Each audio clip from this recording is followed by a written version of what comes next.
I have to inform the meeting that we're not quorate. Leaders are fully appraised of the matter and will take corresponding action to ensure that in future we are quorate. We are expecting 2 more members, but we're still. So, are there apologies for absence? Received from Councillor Ammons and Councillor Akila Chowdhury. Mr. Law? Okay. Thank you for that. The next item is declarations of interest. I see none. So moving on then to, well, I suppose 2A. We have a petition from Coventry, represented by Councillor Blundell. Dan, would you read out the text of the petition itself?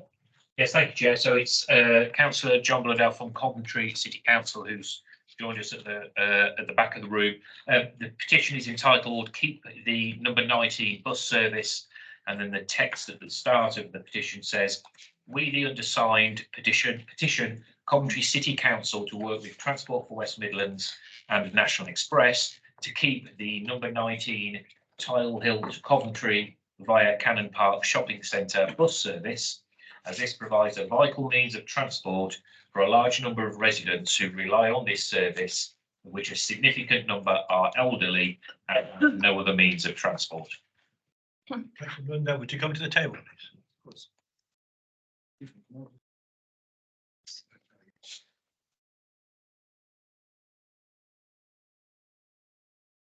Welcome to TDOS. Yes, thank you, and yes, thank you very much for the invitation to address the committee. As said, I'm Councillor John Blundell, and I represent a ward which is in the southwest of Coventry.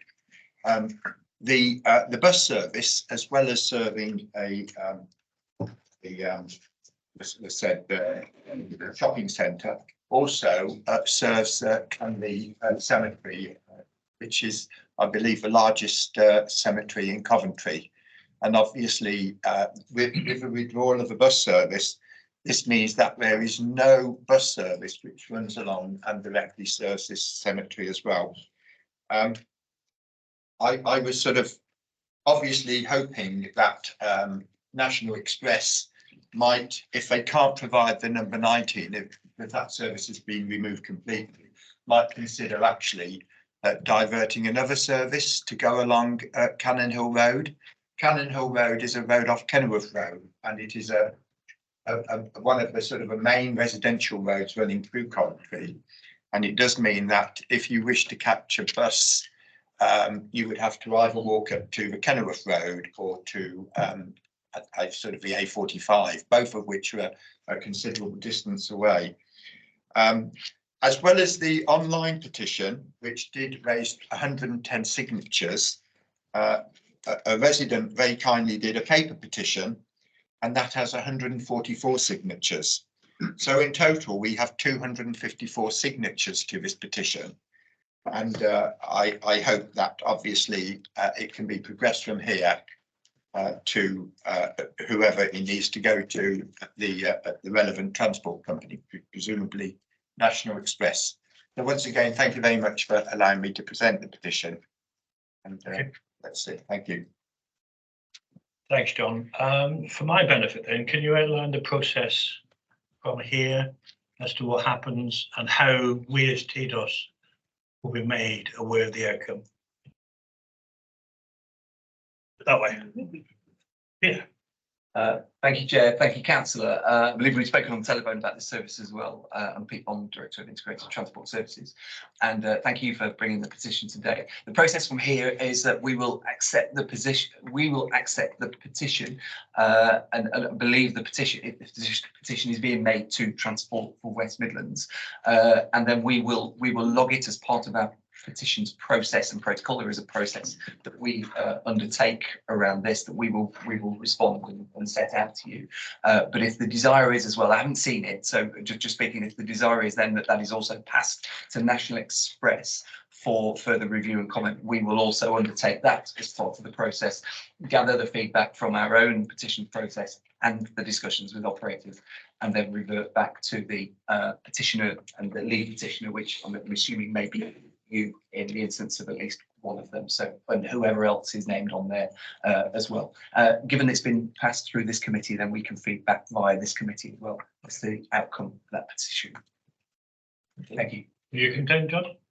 Yes, I do have the paper petition here, which I'm quite happy to leave. Yes. I can accept with yourself, and also obviously the details of the petition. No, that is fine. So thank you very much indeed.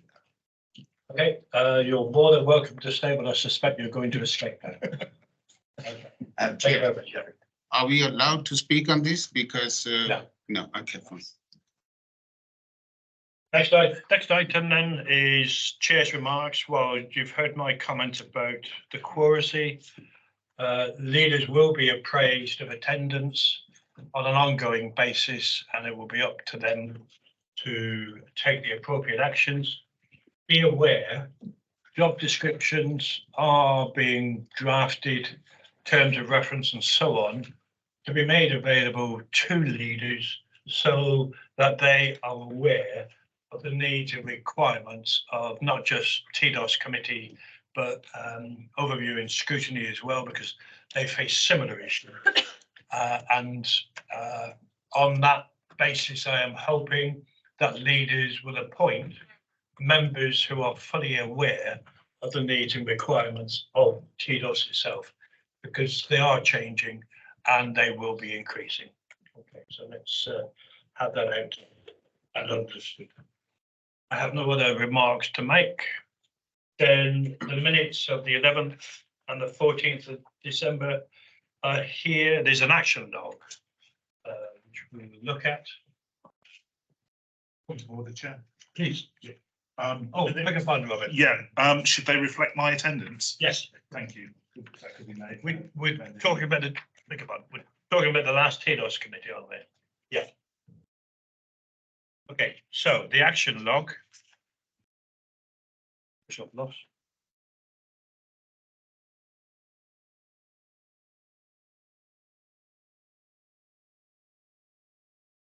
All have been completed, other than the financial monitoring report, Kate, that's coming forward. I have sent a response to Councillor Hyatt at the end of last week, so Okay. Councillor Hyatt can confirm whether that's and if so we can share it. Okay. Yeah. Yeah. Right, Double check if I'm to whether I've received it.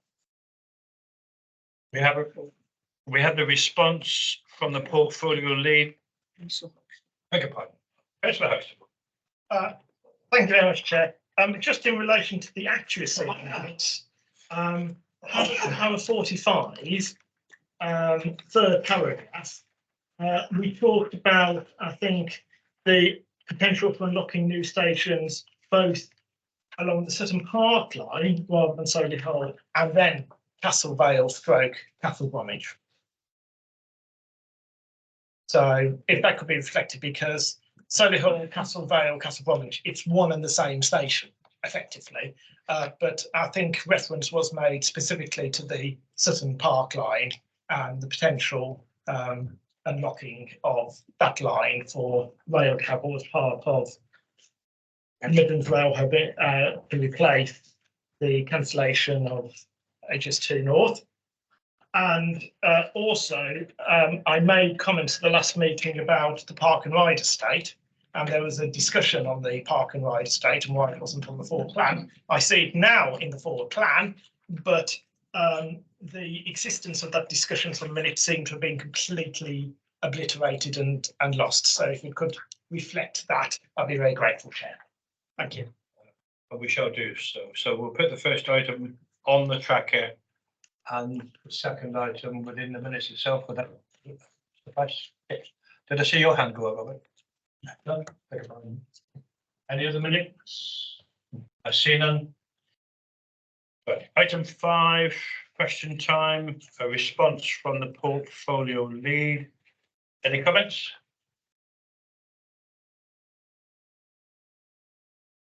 Good meeting. Item 6, the role of the green infrastructure. This is put down to Jake for presentation, but can I welcome Emma to the meeting? This is a joint presentation. I think I'll just be speaking. Okay, can you hear me okay? Bring the microphone closer. Very directional. How's that?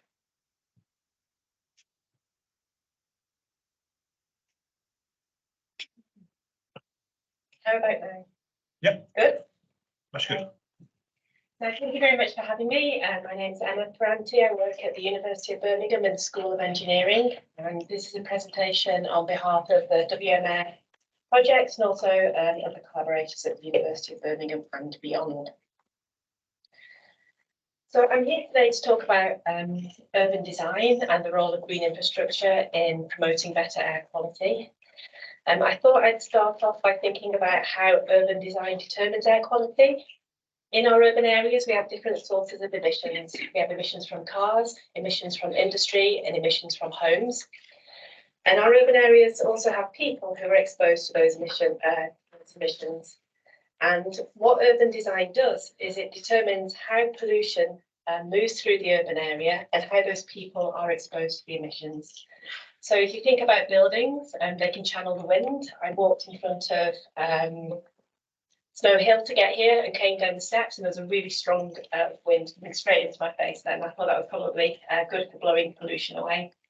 If you've got compact urban form where you prevent the wind from having a big long reach, then in those sorts of areas you can get stagnation and reduced mixing. Whenever you have winds and gusts in areas, they're really good for dispersing pollution and mixing it away. The other thing about urban design is it determines where and when people are exposed to emissions. So you can break it down into 3 simple steps. You need to think about the source of the emissions, and you need to think about the receptor. So that's the people who breathe in the emissions, and then the distance between the source and the receptor. So here I have road transport as an emission source, because I think that's still the biggest direct source of emissions within urban areas, and you tend to get more emissions from road transport where you have congestion or vehicles braking or accelerating. And receptors are people who breathe in the pollution. So people who are young, people who are old or have pre-existing health conditions are more vulnerable to air pollution. And health impact from pollution from having very high exposure to pollution for a short period of time, or from having sustained pollution to sustained exposure to pollution over longer periods of time. And what key to understanding how to improve air quality when using urban design is thinking about that distance between the source and the receptor. Because what you want to do is you want to try and extend that distance as long as possible. The longer the distance, the more chance the pollution has to mix away. So you can do that physically by having a big separation between people and pollution, or you can do it artificially by imposing things like barriers that will cause the pollution to mix around and away. And we try and think about it with 3 words. So reduce emissions, extend the distance between people and pollution, and protect the most vulnerable people. So on that point, and probably the worst place for a pavement is beside the side of a road. The picture on the left is on the university campus, and what you can't quite see from this particular image is that because of the wind, the way the wind was blowing that day, it was blowing pollution from the idling vehicle around the side of the van and then straight onto the pavement. So everybody who was walking uphill was just breathing in the pollution as they were walking up to the university railway station. And the second video is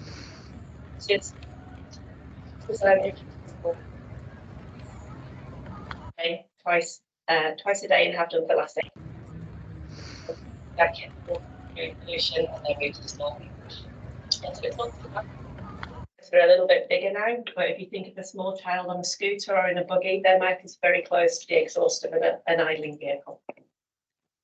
And so because there's less distance between the source and the receptor, then they will have a greater exposure to pollution. Okay. So in terms of green infrastructure, in our urban areas, one of the cleanest places that you'll find in terms of air pollution is likely to be a park, because parks often don't have any pollution sources within them. So if you can choose to walk and cycle through a park, always do that way, because you probably will be going through cleaner air.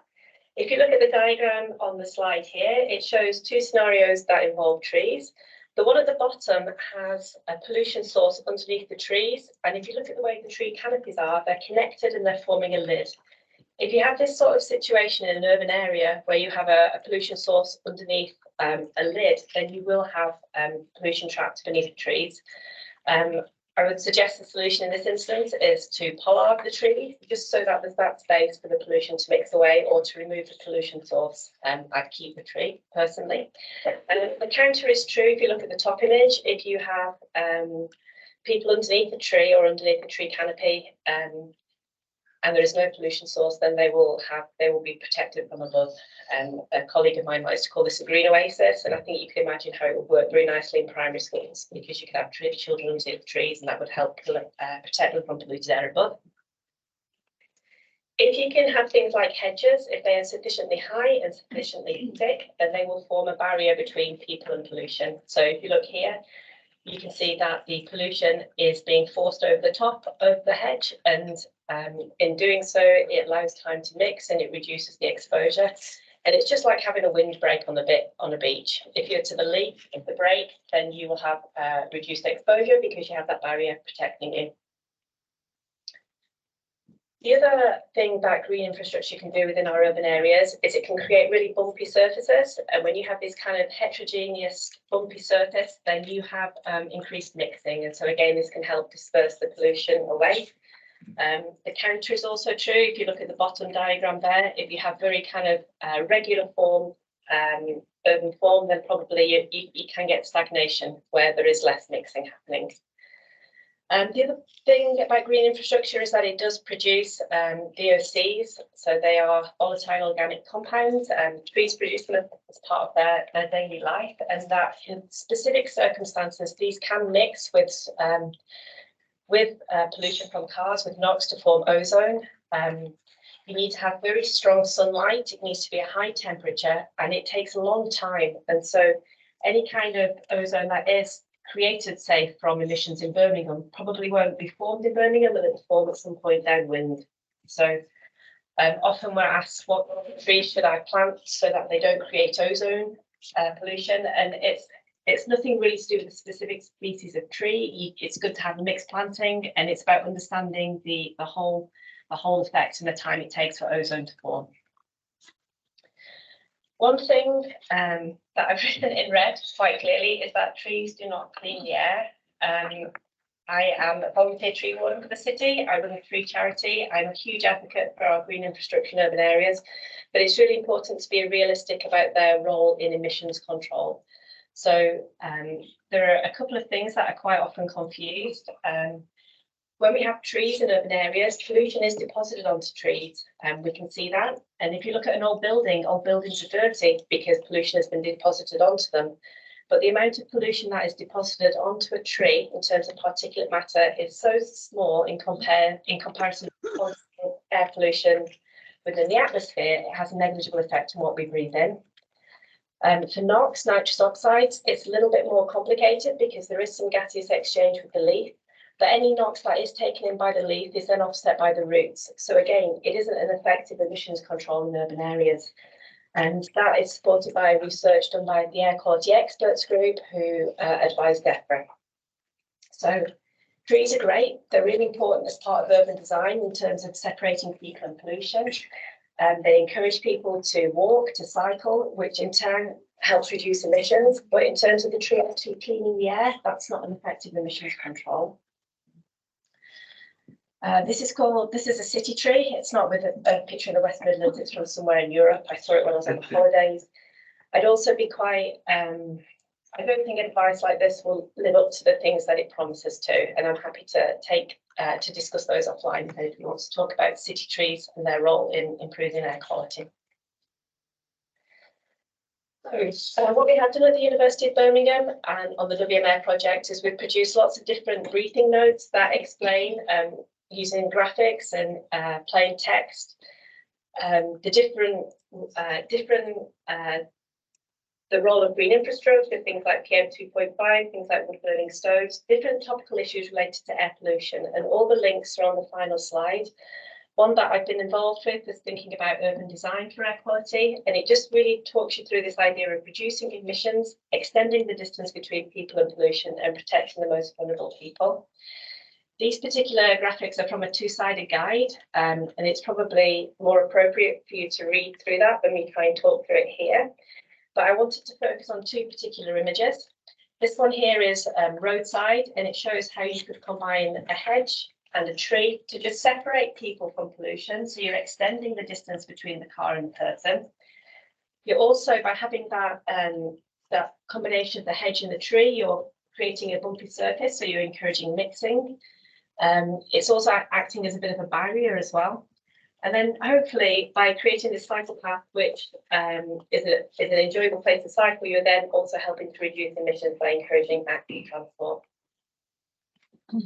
I have a similar diagram here. You're looking plan view now, looking down on top of the school.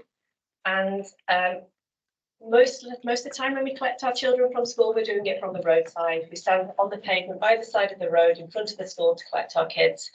And you're putting people right next to pollution when you do that. And it's also not particularly safe. I always worry about kids by the side of the road.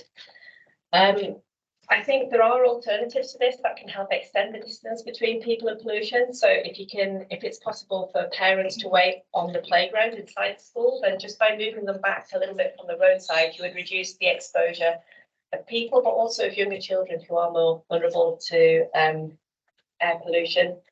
The other alternative could be, when I think of my school, it has some fields that back onto a housing estate. If there could be an exit through the playing fields and onto the housing estate, then that again would be a way of, with relatively little cost, being able to reduce the amount of exposure that we're faced with every single day when we go in and out of school. Same thing with bus stops, if you can try and set them back a little bit from the road as well. It's just all about thinking about, for that particular context, how can I reduce emissions? If I can't reduce emissions, how can I extend the distance between people and pollution, and who are my most vulnerable people? So there are two more diagrams that are on the guidance, which have too much detail to be able to talk about in this meeting, but it is downloadable and the link is on the slide. One considers a brownfield development site and all the different options you can have on one of those to reduce pollution, extend the distance and protect people. And the other is a parkway station. If you think about whenever you park your car at a car park, you're quite often walking through the car park itself and you're exposed to the vehicle emissions from the people using the car park. If you can try and create a pathway with some sort of barrier, you know, I always imagine it like a country lane with lovely high hedges. If you could walk down one of those from your car to wherever it was you were going, then you would have a reduced exposure to air pollution just because of that degree of separation. Last but not least, I wanted to speak very briefly about climate resilience in about 2 minutes. It seems it's always topical to talk about climate change, particularly so this morning. But in the future, I mean, our climate is changing. In the future, the two biggest threats to urban areas are probably overheating risk and thinking about the buildings that we live in and how you can reduce overheating within them, and also increase future flood risk. So pluvial, fluvial and coastal. In the West Midlands, I think it's most, for the most of us, it's probably pluvial. So the rain falls from the sky and very quickly our drains are unable to take away the water and we get localised flooding that causes traffic disruption. And it's really important whenever you're doing any sort of planning, whether it be for built environment, infrastructure, transport, that you're thinking not just about the weather, what it's like now, but what the weather could be like in 20 or 30 years. Because when we put in our infrastructure, it's not designed for 10 years. Quite often it's there for decades. If you think how old our railway system is, I mean, our railway network was built before climate change even existed. And thinking about that future risk helps reduce long-term costs. So what we really want to avoid is something called maladaptation, which is where you do something in the short term that ultimately ends up costing you more in the long term. So one example that springs to mind is developments that take place in an urban heat island context, because probably these will need air conditioning in future when we have hotter summers. But at the same time, you're trying to reduce your emissions to meet net zero, and you're also trying to address fuel poverty. So it's not about preventing a development from taking place, it's ensuring that if a development does go ahead, that it has some sort of natural cooling that can respond to an increased temperature. And climate adaptation joins up multiple agendas, so things like levelling up, biodiversity decline, and climate mitigation. So one thing that we've been doing at the University of Birmingham is we've been thinking how we can map climate risk. So I appreciate this is the whole of the West Midlands region, but our testing took place in Birmingham. And what we did was we combined lots of different layers using GIS, so publicly available data sets that you can add together to create a risk map for the city. Air quality is part of that because of the chance in the future, if we have hotter summers, we have a greater chance of ozone forming. And also it's important when you're thinking about the vulnerability of the population, because often if you live in somewhere with high air quality, high air pollution, you're going to be less likely to open your window to cool down. So you add all these layers up. As you can see here, we've got 11. And then what they do is they combine to give you areas of lower risk and higher risk across the city. So you can see Sutton Park quite clearly in green at the top of that image. And you can also see how climate risk tends to be higher along our main transport routes and in some of the areas that are associated with high levels of socioeconomic deprivation. So we've been doing this work with Birmingham. Because it's GIS, you can also present it at lower super output area level or ward level, depending on the decision that you want to make. And again, it's not about inhibiting development or stopping it. It's about thinking, if you are going to develop in this area and it's at high risk of future climate change, what can you do on that development to reduce the risk? So ultimately the development will be a better place for the future. So we've done this for Birmingham, and we're currently working with colleagues at the Combined Authority to develop a map for the region. This one was specifically developed for the built environment, thinking of it as a tool for planners. The one across, we're doing two for the region, one that's focused on transport and one on the built environment. On my last slide now, I just wanted to summarise what I've sort of whizzed through super quickly today.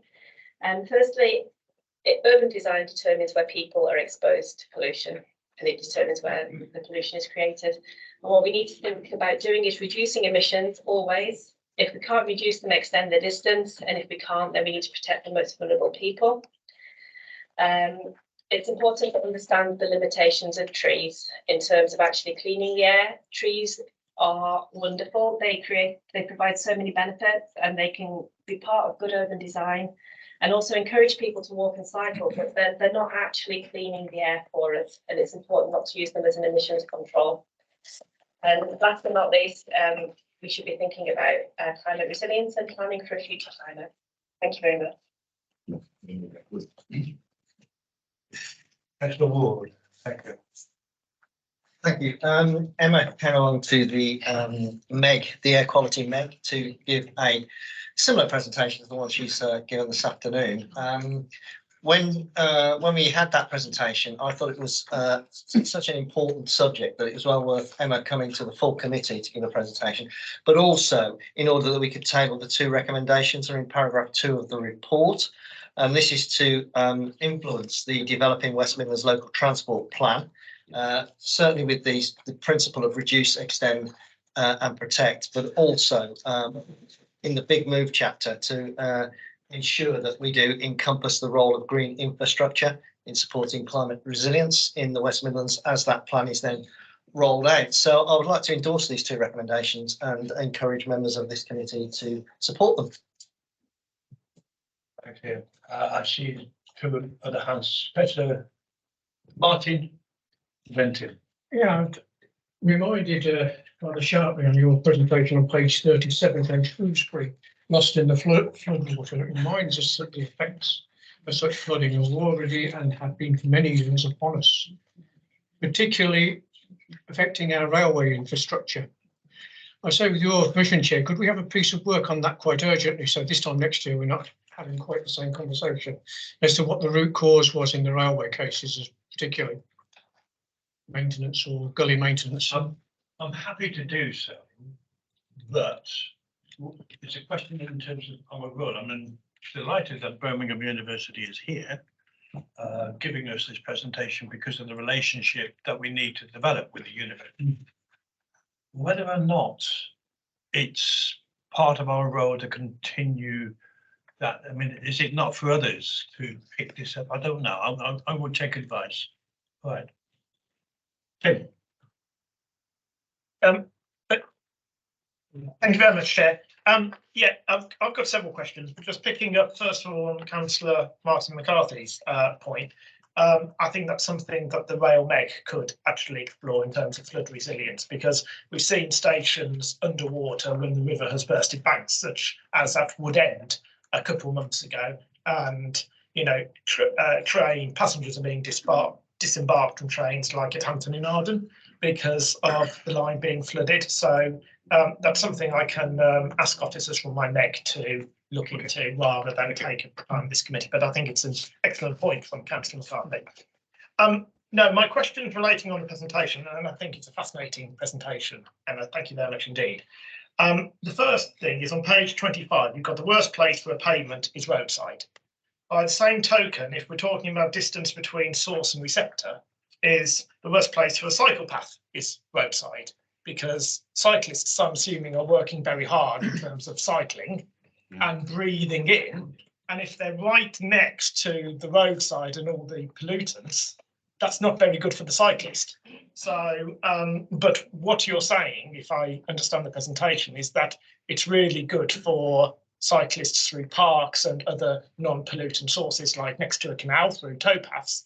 So perhaps that could be influenced, as has been said by Councillor Ward, through the local transport planning, saying where we are putting dedicated cycle lanes, perhaps we need to look at the effect on the cyclist from air pollutants and look at our network of cycle paths, either along towpaths in the region. And we've seen some excellent examples in Dudley of lighting along towpaths, specifically, I'm assuming, designed for walking and cycling, and through the parks through our National Cycle Network, like National Cycle Network 5 through Bourneville and Sturchley wards. So, just a thought there. So that's point one. Point 2 and 3 are very similar. In terms of the combined authority, we bid for brownfield release funding, and we also developed park and rides, and we have some diagrams, some maps as part of this presentation about, from a green infrastructure viewpoint, how best to design development on brownfield sites, how best to do development on park and ride sites. Are we, as a combined authority, given that we bid for this funding for park and rides, bid for brownfield release funding, incorporating green infrastructure designs in terms of its development? Point 4, green infrastructure in terms of flooding. We touched upon it in terms of the railway network. Point out the natural flood management bits by DEFRA, where green infrastructure is recognised by DEFRA as a source that can be used to mitigate or prevent flood management by deliberately flooding areas to improve biodiversity and everything else like that. And again, I don't know what assistance could be made, but I know that, and it's specifically dealt with fluvial flooding rather than pluvial flooding. But I was shocked, and I've had confirmation from officers that in the last round of funding, for example, Birmingham didn't bid. Birmingham was going to do a bid, but didn't actually submit a bid. And it just seems a missed opportunity. And perhaps, again, we could help as a combined authority regarding that, as natural flood management is so crucial in terms of green infrastructure, in terms of mitigating or preventing flooding. And finally, the trees and air pollution issue. Now, I was always brought up to believe that trees absorb carbon dioxide and produce oxygen through photosynthesis. Carbon dioxide is a pollutant in the atmosphere. So am I wrong in thinking if trees are absorbing and capturing carbon dioxide, that's not a really good thing, and actually cleansing the air of carbon dioxide and producing oxygen? And how does that work, assuming my teachers taught me correctly, with the trees don't help reduce air pollution? I'd just like some clarity on that. And just building on that, I accept that NOx and particle matter aren't absorbed by trees. They sit on leaves, they don't cleanse the air. But I'd just like a specific answer on the carbon dioxide issue, because that is very important to reduce from a climate change perspective. Thank you, Chair. Lots to be going on with here, Emma, so over to you. Thank you very much for making such detailed notes on my presentation.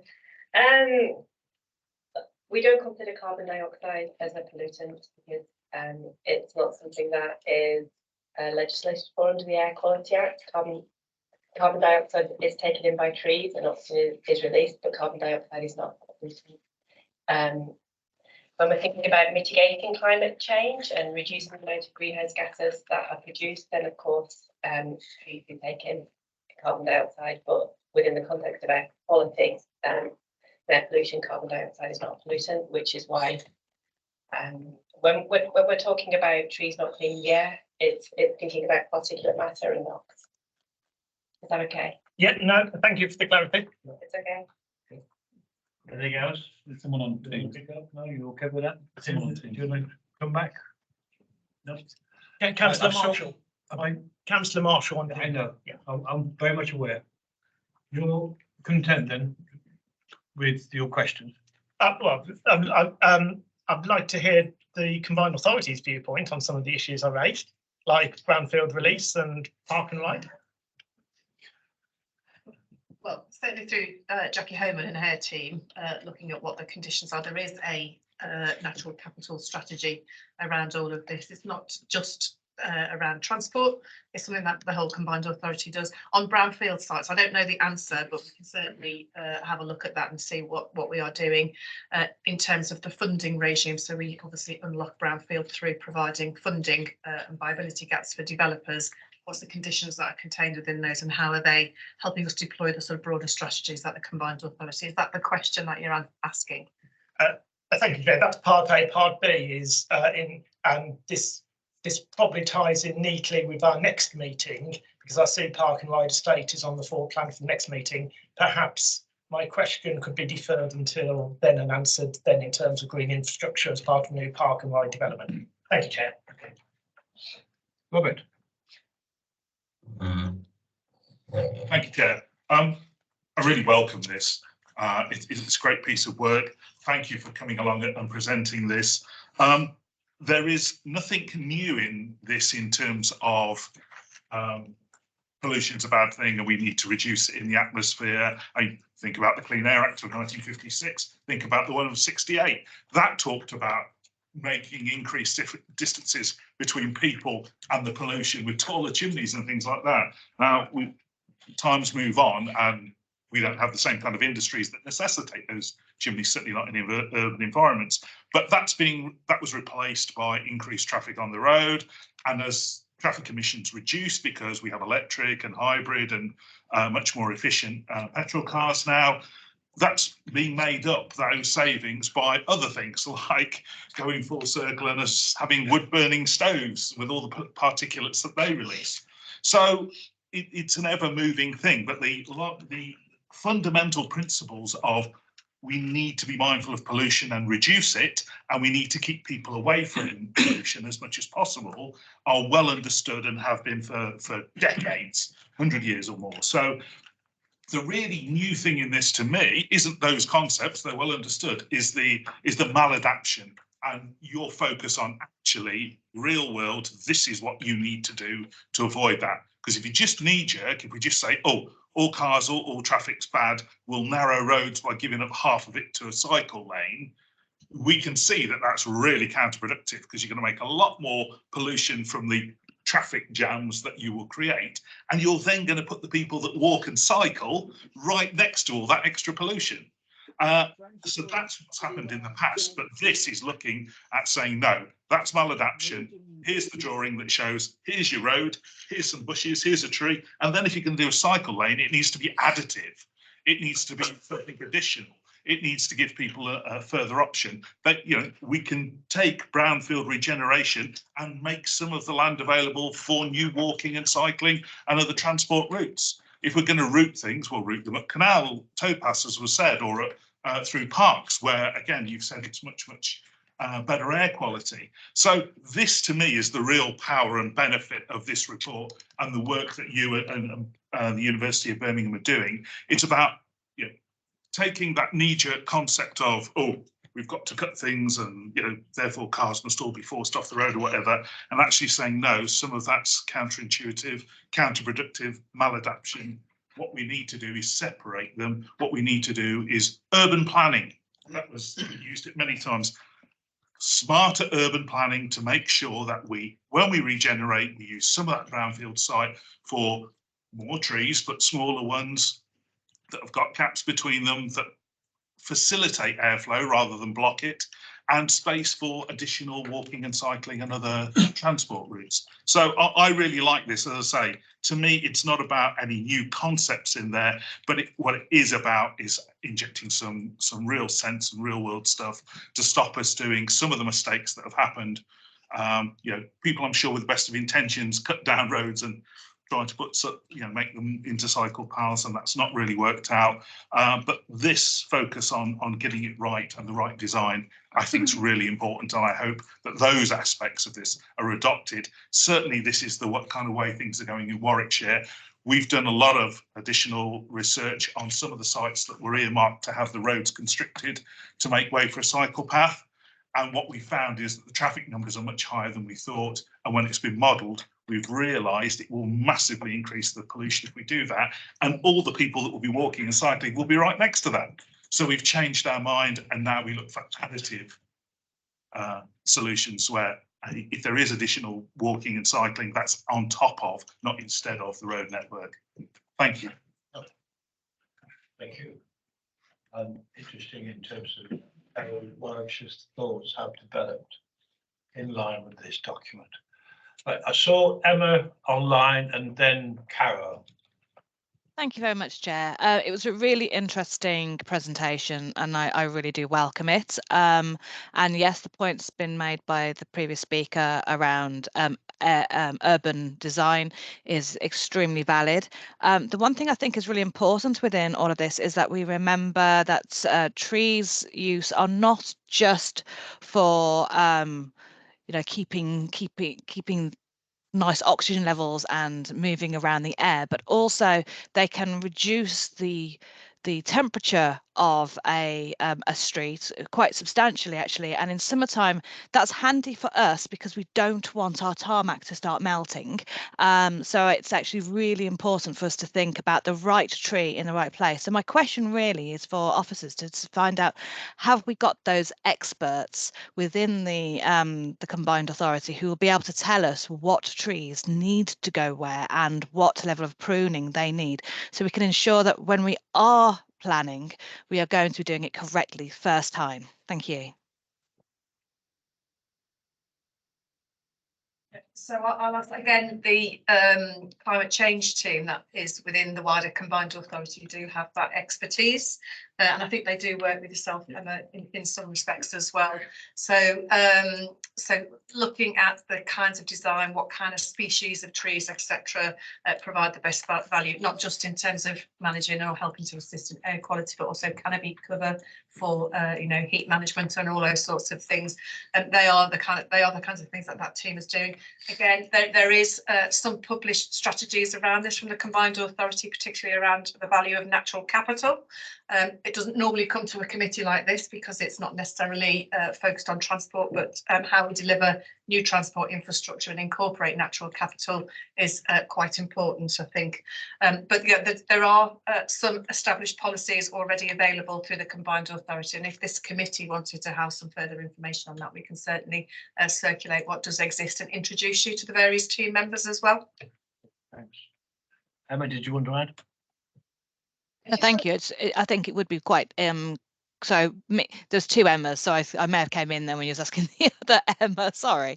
It was just, I would be quite interested to meet those experts, because I think they can help councillors as well in fairly local things. I mean, for me, I'm obviously Redditch, which isn't quite in the scope of the West Midlands Combined Authority. However, I'm sure there's a lot of councillors here who have ideas that they want to see in their local areas, and that kind of assistance and know who to go to would be really handy. Okay. Emma? Thank you. So trees absolutely are brilliant. I used to live somewhere hot, and whenever you built a house there, you put a tree in front of it so that when you wanted to walk to the shops from your house, you walked down a tree-lined street, so you're always in the shade. And I often think about that in hot days in Birmingham. In terms of expertise for trees, tree officers within your local authority, there's a strong urban forestry team at Birmingham and throughout the region, and they're connected in with a combined authority, and they are the best people to know what species of trees to plant in the highways. But of course, Birmingham, our highways are looked after by Kia, I think, or Alien. Yeah. I just wanted to pick up a couple of points made previously about electric vehicles and cycle lanes. If you want to reduce emissions, you need to have an incentive for people to not go in their car, and that's why I think cycle lanes, when you can put them in for new, are really important. The other thing about electric vehicles is, although they have no emissions of NOx, they do have emissions from brake and tyre wear. So that's increased particulate pollution, and also many of our newer cars are bigger and heavier, and so they produce a higher amount of pollution than a smaller car would in terms of brake and tyre wear. And those particles are much smaller, and so they travel much further into your body, and so they have a bigger health effect. So electric vehicles are good because they reduce emissions from combustion, but they are associated with particulate matter pollution still. I think that's it. Thank you for letting me think. Carol? Thank you, Chair. Really, I think the power of any report is if it informs policy. I think that's what will make a difference. And I wondered what you see as your paths to influencing policy. And the thing that made me think about it especially is our bus stops. Because we have bus stops that trap people by the road and the pollution, and bus stops that provide the opportunity for the pollution to go up past over the heads of the people waiting at the bus stop and to be mixed and dispersed. So I wondered if you could share with us the paths that you see that you have to influence what we actually do in practice. Thank you for that question. So bus stops are really interesting, aren't they? Because the other thing about bus stops is people often find them a nice place to smoke as well. So if you're taking, and we've done work with people who are travelling to the hospital and they prefer not to take the bus because they know they're going to be roadside. They know they're perhaps going to be with somebody who's smoking, and it could be something that exacerbates a pre-existing health condition like asthma, which is the reason they wanted to travel to the hospital in the first place.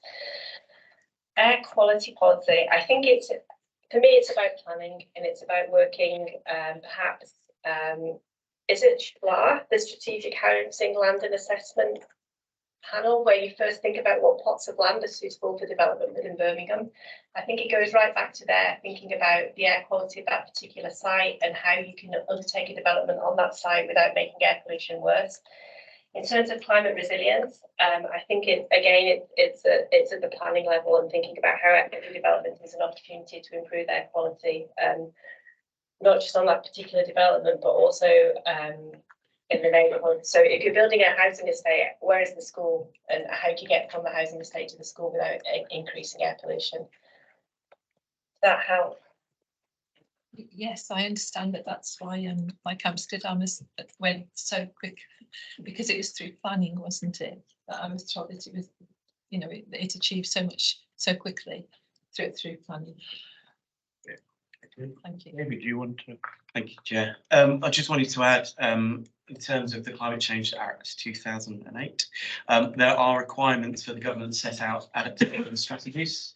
I think legal requirement for Network Rail, national highways, I think other key providers, so Transport for London, I believe, are one of them as well, to set out adaptation strategies. Then there's also requirements for local highway authorities to also report on their adaptation and what they're doing. It doesn't apply more broadly to transport strategy, but DfT was supposed to be developing a more broader transport adaptation strategy. And that was going to come out sort of hand in hand with the local transport plan guidance that also hasn't appeared yet. As a CA at the moment, we are looking at trying to understand the problems and challenges with climate change adaptation and looking at the data that we have to try and do that. And that's, again, something that, as Anne alluded to, we can bring back to this committee at a later date. Right. Where do we go from here? Comes to mind. Now, we've all got planning authorities, and I'm just sorry, Robert. Did you have your hand up? Yeah. Oh, That's okay. Thank you very much. And thank you very much for the presentation. Just a couple of quick comments. So I agree with the comments Councillor Uxton and others have made around best locations of cycle paths. Wanted to flag when we're looking at the retrofitting, for want of a better word, existing roadways, needing to make sure we also take into account unintended consequences. So, you know, if you suddenly build a huge hedge against a very narrow pavement that's got no active shop fronts in the evening, suddenly that's going to potentially be a location of crime as well. So it's just making sure that we're managing that as well, where anything is put in. In terms of the recommendations that Councillor Ward touched on, particularly welcome the recommendation around encouraging green infrastructure to help tackle climate, to help improve climate resilience, particularly in light of obviously the comments around potential benefits from DEFRA of green infrastructure. In terms of maintenance, the covering report doesn't pick up that, but it's something that when we're speaking to developers, we need to make sure there's proper maintenance schedules. The radio presentation highlights what happens if there isn't proper maintenance. And we need to make sure that it is a permanent benefit, not a short-term greenwash, for want of a better word, I guess. The report, the presentation didn't pick this up particularly, but it is something I think we need to bear in mind, and it's been touched on already, is about biomass burning in urban areas. And so also where we're doing new work around new developments, we also need to pick up that and the impact that can have on air quality in negative sense. And then also just to welcome the report, the covering report and the presentation, picking up the impact that green infrastructure can also have around tackling urban heat risks, which is a growing issue in this country. Thank you. So very practical suggestions there that we need to take up on best right. Yes, thank you, Chair. Emma, I'm not going to question your presentation. It was a very good presentation. And in Coventry, we are planting something like 360 trees, one tree per person. Yeah, 360,000. 360, yeah. Right. That's our population, and we have a strategy, and we have started. Right. I hear my friends what they say, but adopting this, having strategy, and I know Jack done a lot of work 4 or 5 years ago. We also had a presentation where we was shown up here how they would say, for instance, have a road, footpath, hedges, and then footpath, things like that. That is all fine, and I do believe that forest clean air is essential. Causes of climate change and consequences of climate change we have to tackle, and we are tackling to some extent, but we need funding, Mr. Chairman, to adopt these. We've been talking about this for a very long time, since I've been here 2015, but where is the funding? Where is the funding going to come from? Every year or every other year, our country is flooded. We mentioned about, someone mentioned DEFRA, the most useless, another Congo. Where are the defenses? Even don't have a defenses for flooding. We don't, what they call it, when they kind of clean up the river. Dredging, yes. They even stop that because of lack of funding. So, this is all fine. But what we need to emphasize, and we need to ask officers how much money we have to do all this. Already you have, and how much money we're going to get, and where we're going to get that money. That's what we need to ask, not go back again and again to this. I mean, Emma made it very, very clear. And previous presentation we had very similar, and question is, when we going to start doing it? Yes, electric, she made a very essential point, and we all know about PMs and particles. So let's see if someone can answer that about the funding. Any comments? I'll take the challenge of the question. I can't answer for how we're going to spend DEFRA's money in terms of, putting in flood barriers where we've got some problems. And obviously local authorities have got some of those responsibilities as well.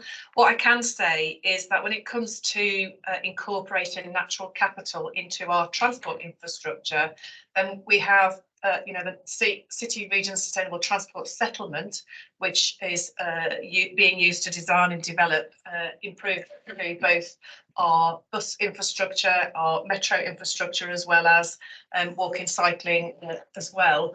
And we do already have a natural capital plan strategy as part of the combined authority, and incorporating some of those design principles into that work as well that we can do. We need to make sure that that's covered, and I think the two recommendations that are in the report, it is asking for us to sort of put these into the LTP effectively, so that we have got the policy, which I think is what Councillor Hyatt was also saying, it's got to be led by policy as well. So we've got the opportunity to do it. We can do it where we are doing the interventions between the schemes promoted by TFWM and also the schemes promoted by the local authorities, subject to, again, what can be fitted into the road space as well. And I think we've also got to start thinking about other funds that are available through the combined authority for developing green infrastructure. It's not just around transport. This committee is obviously concerned around transport, but there are other things that are happening within the combined authority space where some funding is being made available for certain things, tree planting, which I think Coventry Council are making use of as well, and most others. So it's looking a little bit more broader than the items that normally come to this committee. Yeah, You can mirror it. Yep. So say, for instance, in future, when we develop these projects, the present project and future projects, can we have another line or statement that this is what we're doing for us, climate change or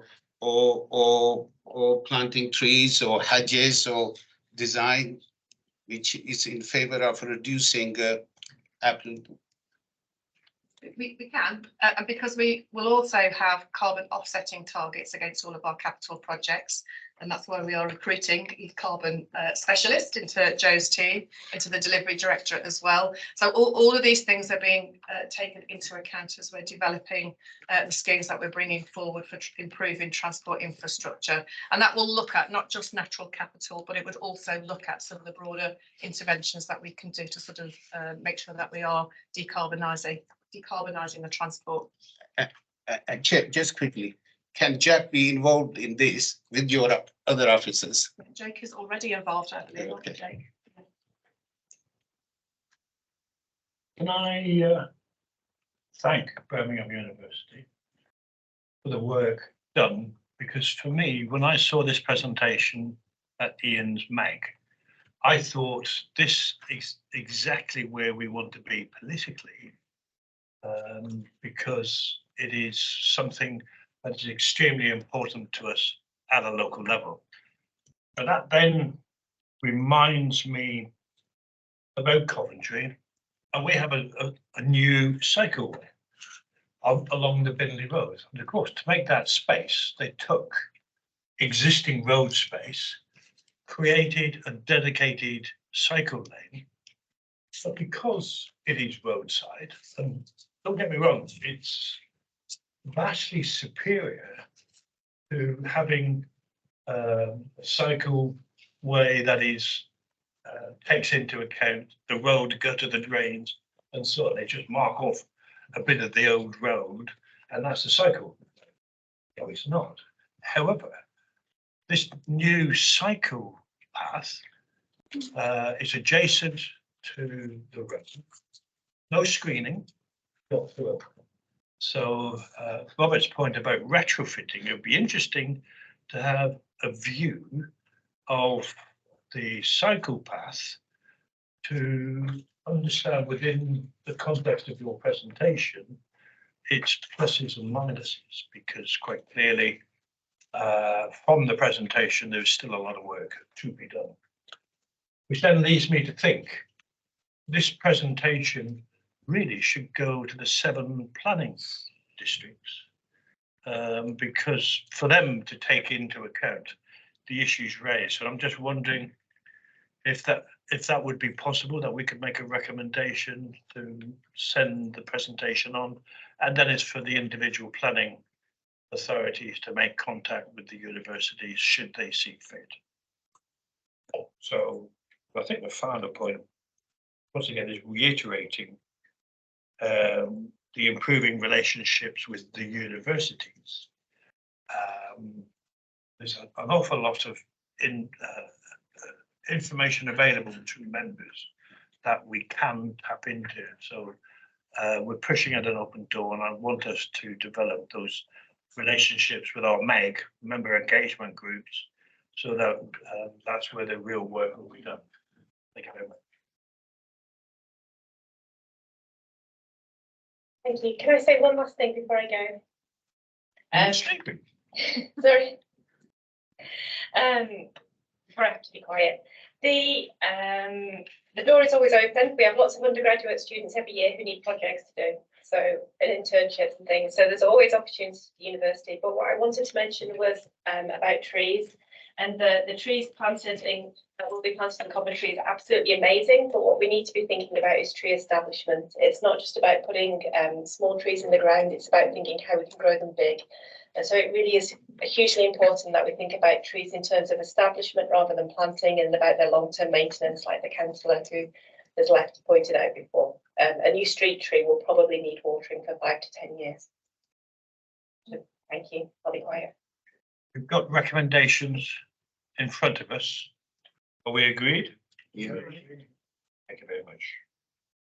Moving on then to item 7. Local transport plan, David. Thank you, Councillor. Can everyone hear me? Okay. Good afternoon, everyone. I'm David Harris, Transport Strategy and Place Manager at Transport for the Midlands. Just bringing a report to you today, just to give you an update on the development of our local transport plan and the area strategies work that we've been doing with local authorities. So just a very quick overview. What is a local transport plan? So it's the statutory transport plan that covers the 7 constituent authorities. We have a duty as the combined authority in our role as local transport authority to develop that plan, and we develop it in partnership with our constituent authorities and others, transport operators, obviously neighbouring authorities as well. And it's a key document that helps us set out our stall in terms of our priorities, and ultimately helping us to make the case for funding and to deliver and spend that money that we have to improve transport. And ultimately, the LTP must set out policies and implementation proposals to promote and encourage safe, integrated, efficient and economic transport. So it's quite broad. So we've been on quite a journey developing the new LTP, and we've been doing it in stages. And some of you will recall that in 2021 we published a green paper which started a conversation on how we might develop the new local transport plan and the key challenges. And many of you will recall at the time one of the key driving issues at that point was, of course, the climate emergency and the declarations around net zero. We've also then responded to things like the impact of the pandemic and subsequently the cost of living. So the thinking in the LTP has evolved to reflect those things. The core strategy was then developed and consulted on in 2022 and subsequently adopted or approved by CA Board last February. At the same time, we took the draft 6 big moves to CA Board, and we went out and consulted on those, and I'll touch on the consultation shortly. And we also developed what we called our area strategy guidance tool that helps us to think about how to develop a strategy that will form the final LTP. And we've currently been doing that work with local authorities. So I'm just going to touch on the consultation we did on the 6 big moves. earlier in 2023.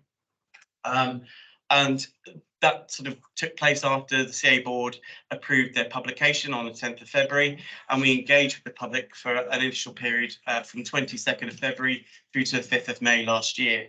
And the consultation was aiming to understand people's views around the LTP and ultimately the 6 big moves. And we used a range of approaches to engage as widely as possible. We had 740 complete responses, 710 of those were online. We had 30 responses on paper via copies we put out to libraries. We had 1,200 partial responses, so this is where people might go onto the website, start to answer, and then only fill in the first few bits and lose interest. And ultimately, we also then went on to recruit 34 individuals as part of a deep dive community activity, which I'll also talk a little bit more about. One of the key challenges, as we've seen throughout the engagements that we've done on the LTP and other engagements that happen at the CA, is that when compared to census data, we're seeing a skew towards a response of males who are aged over 45 and from white ethnic backgrounds, and clearly that is not representative. So to help us with that, we did a further piece of work, which was this deep dive engagement. So that focused more on younger people, with women, people from ethnic minorities, and also people with disabilities. And we did that in the summer last year. What we also then did additionally was go out and have focus groups across the region with people from various groups and backgrounds, which included, again, young people, ethnic minorities and people with disabilities, to try and go as far as possible with engaging as many different groups and people. I think there's a point to reflect on that we're still on a journey to sort of improve how we engage. I think that, again, we've learned more going through this consultation, but there's still more to do. I think that will continue to be a key theme as we go forward. Key feedback we got there was that over 60% of those that did respond were comfortable and supported the approach that we were setting out in the big moves in the LTP. It was interesting that generally young people are more positive to the kind of change that the LTP talks about, with people from older people more resistant to change, as you might expect. But overall, people understood the need for some of the policies and measures that were set out and the need for change. We developed a consultation response reports, but we haven't published it yet, and we will do in due course. And that sort of helps us to understand how we can use the feedback in finalising those final big moves. So I then want to just move on to talk about the development of the area strategies. Some of you will have seen this before, so apologies, but I think it's just useful to sort of reiterate. In how we've approached the LTP, there is a high-level logic chain, which essentially, on the right-hand side, we've got what we call our 5 motives for change. And just to be complete, essentially, they relate back to the Combined Authorities Inclusive Growth Framework, which I'm sure you're all aware of. And what we said with the LTP is essentially that the policies and actions that we take, set out across the 6 big moves and then articulated through the area strategies, will help to change people's perceptions and experiences of travel in the West Midlands. That then leads to behaviour change, which then leads to these changes in the transport system that we think are important to achieve in order to achieve those 5 motives for change and ultimately the outcomes we seek through that inclusive growth framework. And those 3 key things are to improve accessibility, reduce traffic, and to electrify the transport system. One of the other things that's worth bearing in mind is that as we're developing the LTP, we're trying to make sure that it's resilient to a range of scenarios. And we've set out 2 quite extreme scenarios for the LTP, but it's important to think about those because it helps us understand whether or not certain policies, certain measures are the right ones for different places. So we talk about a within local control scenario and a bold scenario. And this is essentially where the region is trying to deliver change largely independently with only sort of access to the sorts of policies, mechanisms, fundings, which we already have. but in a world where perhaps wider policy, national policy is not moving in the same direction. And we've essentially seen that with things like Plan for Drivers in recent months. This more ambitious scenario envisages a situation where policy across the piece is more joined up. There's a clear national transport strategy and delivery framework that aligns to what's going on across all levels. At the moment, based on where we are, we think we're in the within local control scenario. Therefore, progressing with some of those change, whether it's rapid decarbonisation or improving accessibility, is going to be more difficult as a result. So the work we've been doing on the area strategies will help us to tailor action to different places. So the framework we've created helps us to understand whether different interventions will have the right sorts of impact in different places, because the region is quite diverse, and what might be right in areas of Coventry is going to be quite different to some areas in Birmingham and some areas of Blackburn. So we're trying to create a framework for the region, but at the same time allow that variation and different circumstances and different solutions to bring forward for some of these challenges that we have. And ultimately, the assessment that we've developed helps us to understand those impacts across these three key areas. So the work that we've been doing on developing the LTP area strategies and ultimately the implementation plan has focused on a number of things. So initially we looked at the schemes that the region is delivering as part of the City Region Sustainable Transport Settlement, Active Travel Fund and other key funding that we've secured. And then through discussions with local authorities with TfWM and CA, looking at the pipeline that we currently had in terms of the things that we wanted to do next. And what we found was that we've got a committed set of plans up to 2027, and then an indicative set of proposals for that 5 to 10 year period beyond that. And then we assess those. And that sort of highlighted that there are still, depending on your take, there are some opportunities, there are perhaps some challenges that we need to think about with our local authorities and collectively together to look at how we overcome those. You might call them gaps.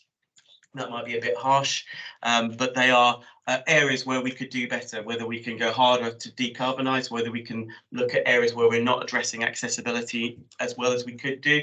And what we're going to do now is work with local authorities and internally to engage on and refine those plans so that we can try and get a sense of how we might plug those gaps, if I'm going to use that term, and ultimately look at how we then finalise the LTP and the area strategies going forward.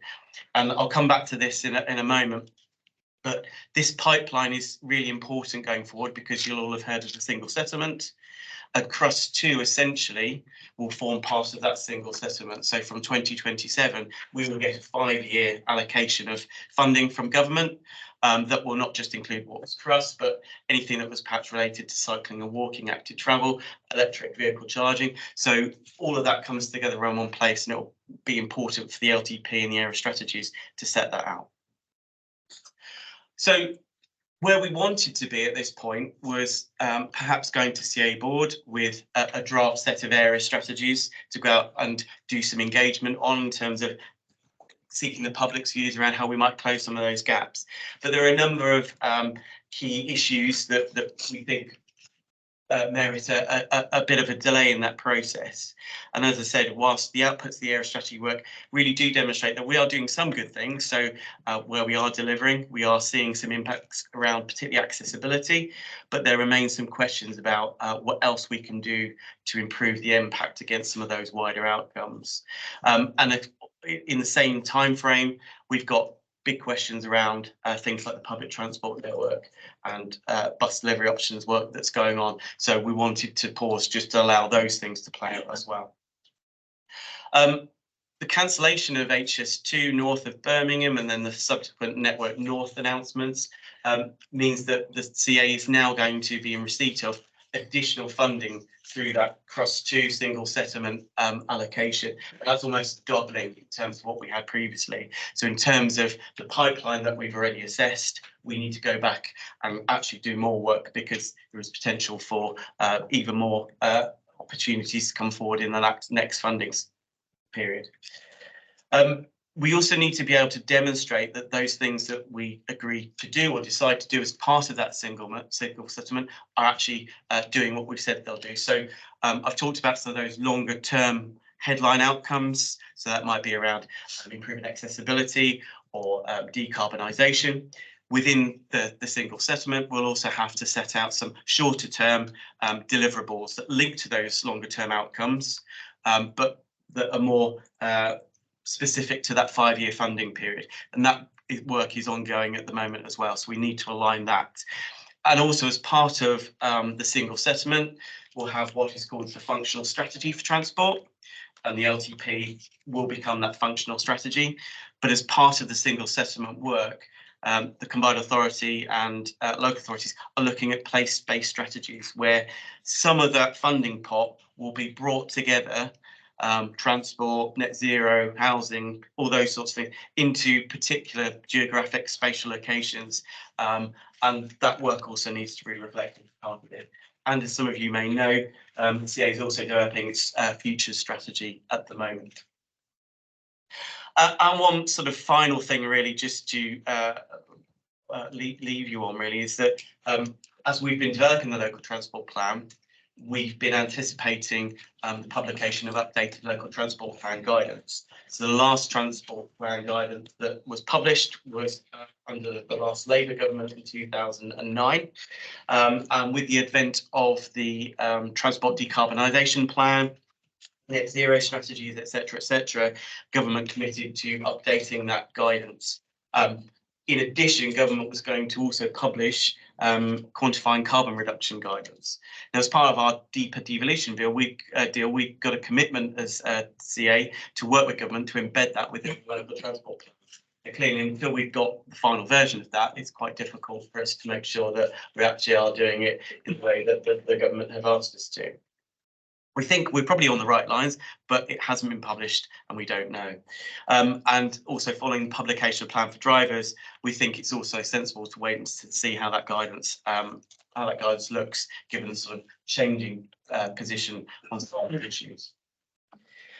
What we are going to do between now and the summer, though, is to undertake some informal engagement. So again, using our online community to test some of the outputs of the area strategies and some of the issues and talk about how we might respond to some of those gaps.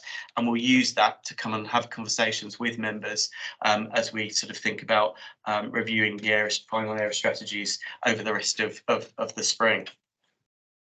So in terms of a timeline, we're looking at doing that informal engagement over the rest of the winter into the spring, with those ongoing discussions around the investment strategy and the area strategies through that period. We'll be thinking about what that next consultation engagement strategy needs to look like, because it is still our intention that later in 2024 we will do a level of engagement around the emerging area strategies. And of course, we'll need to see how the single settlement place-based strategies also feed into the process.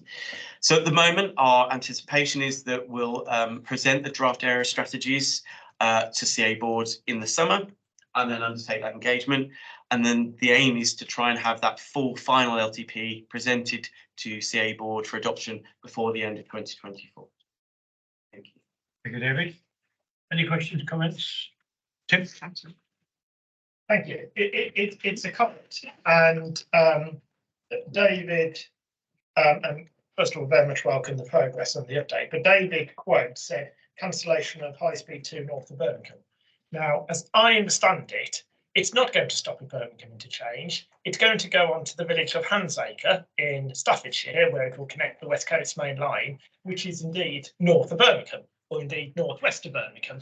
And I know what you're trying to say, David, that the northern leg has been cancelled, but we are creating a narrative, a false narrative here, that it's actually going to stop at Birmingham interchange and isn't going to go on and isn't going to connect with the West Coast Main Line at Hansacre in Staffordshire. So I know it's semantics, I know it's a question of language, but can we just make it clear that that link, and as I understand from the Westminster Hall debate on High Speed 2 last week, they are looking at remodelling the Hansacre junction north of Birmingham, where High Speed 2 will connect with the West Coast Main Line.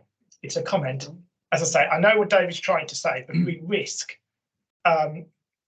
of creating a narrative that it's actually going to stop at Birmingham Interchange and isn't going to go north of Birmingham. Thank you, Chair. I would just say noted and accepted. Very interesting to understand how, well, West Coast Main Line has 3 trains per hour. And the argument for high speed 2 was capacity. And then we get the agreement of high speed 2 to go further. And that's 6 trains per hour, my understanding. So you've got 6 trains going up West Coast up high speed 2. You've got 3 trains going up the West Coast Main Line, 9 trains per hour going to Hansacre, wherever it may be. So I'll be very interested to understand how they're going to get 9 trains per hour on a train capacity line of 3. So I'll just leave that question in the air for the experts to come back with an answer. Unless somebody wants to come back now. Yes. I was thinking it's probably one for the rail, Meg, isn't it, councillor? Oh, nice. To quote David, challenge accepted and noted. Well, perhaps you look at the funding as well. Because I'm not convinced we've got the money. So and when you say there's a double the opportunity of funding, is that secure? Is a question, and I don't know. Anyway, I'm digressing as well as Councillor Huxtable. Councillor Akhtar. Yeah. Yeah, I'm not going to ask about funding. I'll leave that to you and chairman of the people. So this isn't, a plan. You already had, since 2010, we had 1 or 2 plans before, didn't we? Right? And on page 44, it says transport system that's fair to everyone and minimizes the impacts on the environment. So we are still struggling to make sure that our transport system is fairer to all the communities. And then you also list improvement to accessibility. Can you please name me or tell me which other groups in your mind that face barriers to our transport system? And I can name you one, sir, and that is people who use ring and ride, and we got a paper coming up, and that is being established, that transport system that for 21 years, and yet we haven't got it right. That is sad reflection on politicians and officers, that we cannot provide a service, an excellent service to most vulnerable people in our region. And that's why sometimes we get it in the neck when we go out there. Thank you. I won't speak in detail about Ring and Ride. I'll leave that to colleagues. But in terms of the groups that are affected, it clearly the range of it, so people with disabilities, visual impairment, but equally people that might have fear or worry about using public transport, and that can be anyone from any background or creed or colour. So I think it's a range of people, and through the engagement that we try to do, we try to make sure that we are speaking to as many people as possible. When we did the last round of engagement, we reached out far and wide. I think it's an interesting learning, and I think one for all of us, because we can reach out to communities. I will put it out there, we need your help to do that as well, because sometimes getting that engagement can be quite challenging. I think there's an issue around sometimes consultation fatigue as well, which is a challenge for us collectively that we need to work on. But I think in terms of improving our level of engagement, it has to be done not just with officers, but with members as well, to help us really get into those communities. Okay. I don't know if someone else wants to Ring and Ride. We'll pick the Ring and Ride question at the next paper. I see nobody else. No, we've got recommendations in front of us. David, you indicated a further report. It isn't within the recommendation, so I'll perhaps suggest that we add and receive a further report when appropriate, something along those lines. Yeah. Okay. So with that, are we agreed? Thank you very much. Item 8. Ring and ride. We're over to Stephen. Yes, thank you. So I'm going to provide a short update on the work that we are doing to develop the new target operating model for Ring and Ride, which we intend will address some of the current challenges around the Ring service, which many of you have been referring to today. No slides. I'll just talk through the paper. So Ring and Ride clearly provides an extremely valuable service for those who find it difficult to use the regular public transport network. Not a statutory service, but the importance of it in ensuring people remain active is clearly recognised. And there are around 4,700 trips being made each week at present, and around 12,000 registered users. Until 2019, the service was provided by a charity that been called ATG, Accessible Transport Group, and we provided that charity with an annual grant of around £8 million latterly. The intention was, as part of that, unfortunately, ATG went into administration in 2019 and was bought out of administration by National Express Group, and set up a new part of that group called National Express Executive Transport NEAT. The intention was, part of that transition, that we would work with NEAT over the 2-year period to implement a new target operating model. At the start of that process, COVID struck, which meant that for a couple of years, whilst the service did continue to operate throughout COVID, very few people used it. Indeed, people weren't allowed to leave the house for long periods. And actually many of the groups and clubs and societies people attended closed down. People transitioned to other ways of carrying out activity as well. So online shopping, for example, meeting friends and family on Zoom. So other things happened in wider society during that period. But patronage has now started to return. People are getting more confident travelling about again, and we're up to around 30% of pre-COVID levels, albeit recognising that's far below where we were. And part of the new target operating model is to understand that, and where there are providing the type of service that is suitable for today's requirements. So work's now well underway to develop that new target operating model. What are the drivers for change? And this is all backed up by engagement with users and also non-users of the service to understand where we might be able to provide improvements. So first of all, improving inclusivity. So the data that we have shows that around 80% of the users are white British, and 75% are over 65. Now, of course, you might say, well, actually, we'd expect most of the users to be over 65.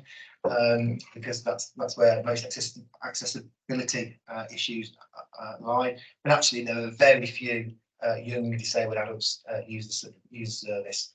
So the service is underutilised by ethnic minority communities, young disabled people from all backgrounds.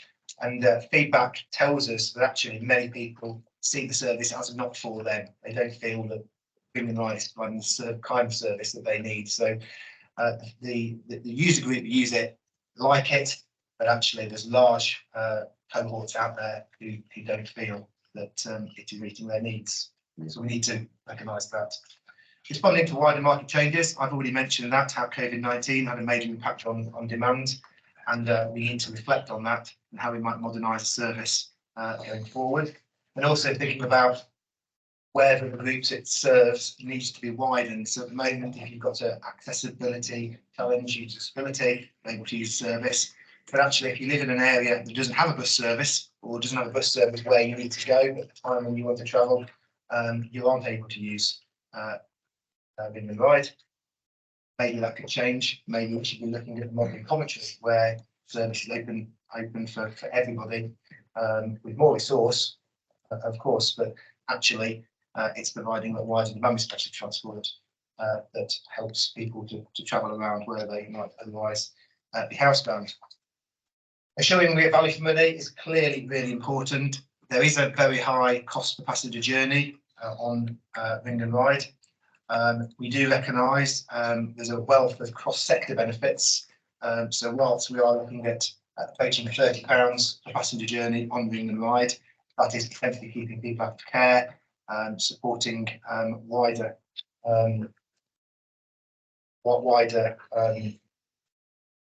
keeping it active, reducing healthcare costs, other council costs. So looking at how investing in Ring and Ride is helping support other sectors is part of that as well. But we need to make sure that we are making good use of the funding that we've got. And recognising there's a very high social value of the service as well. So at the moment we pay a commercial entity an annual sum of money to provide the service. It's private sector delivered, but recognising the high social value, we need to make sure that those wider social outcomes are being met in the future target operating model. So with those things in mind, we are progressing with a procurement of a new model from January 2025. Current situation where we pay NEAT an annual sum to run the service end. We are undergoing competitive procurement. That will lead to a model that is scalable, recognising that actually we need to be able to increase and reduce depending on demand. We might not necessarily always need to send a 16-seater disabled access minibus if actually a person's able-bodied and there's only one person travelling. Potentially private hire might have a greater role in providing service at certain times. So thinking about how we can be more efficient, effective, actually the funding we've got is really important. We will also be adapting the model to ensure that we can open the required, and also work more closely with local authorities providing their own special educational needs and disabled homeschool transport, social care and NHS, and see where there can be greater collaboration in those sectors.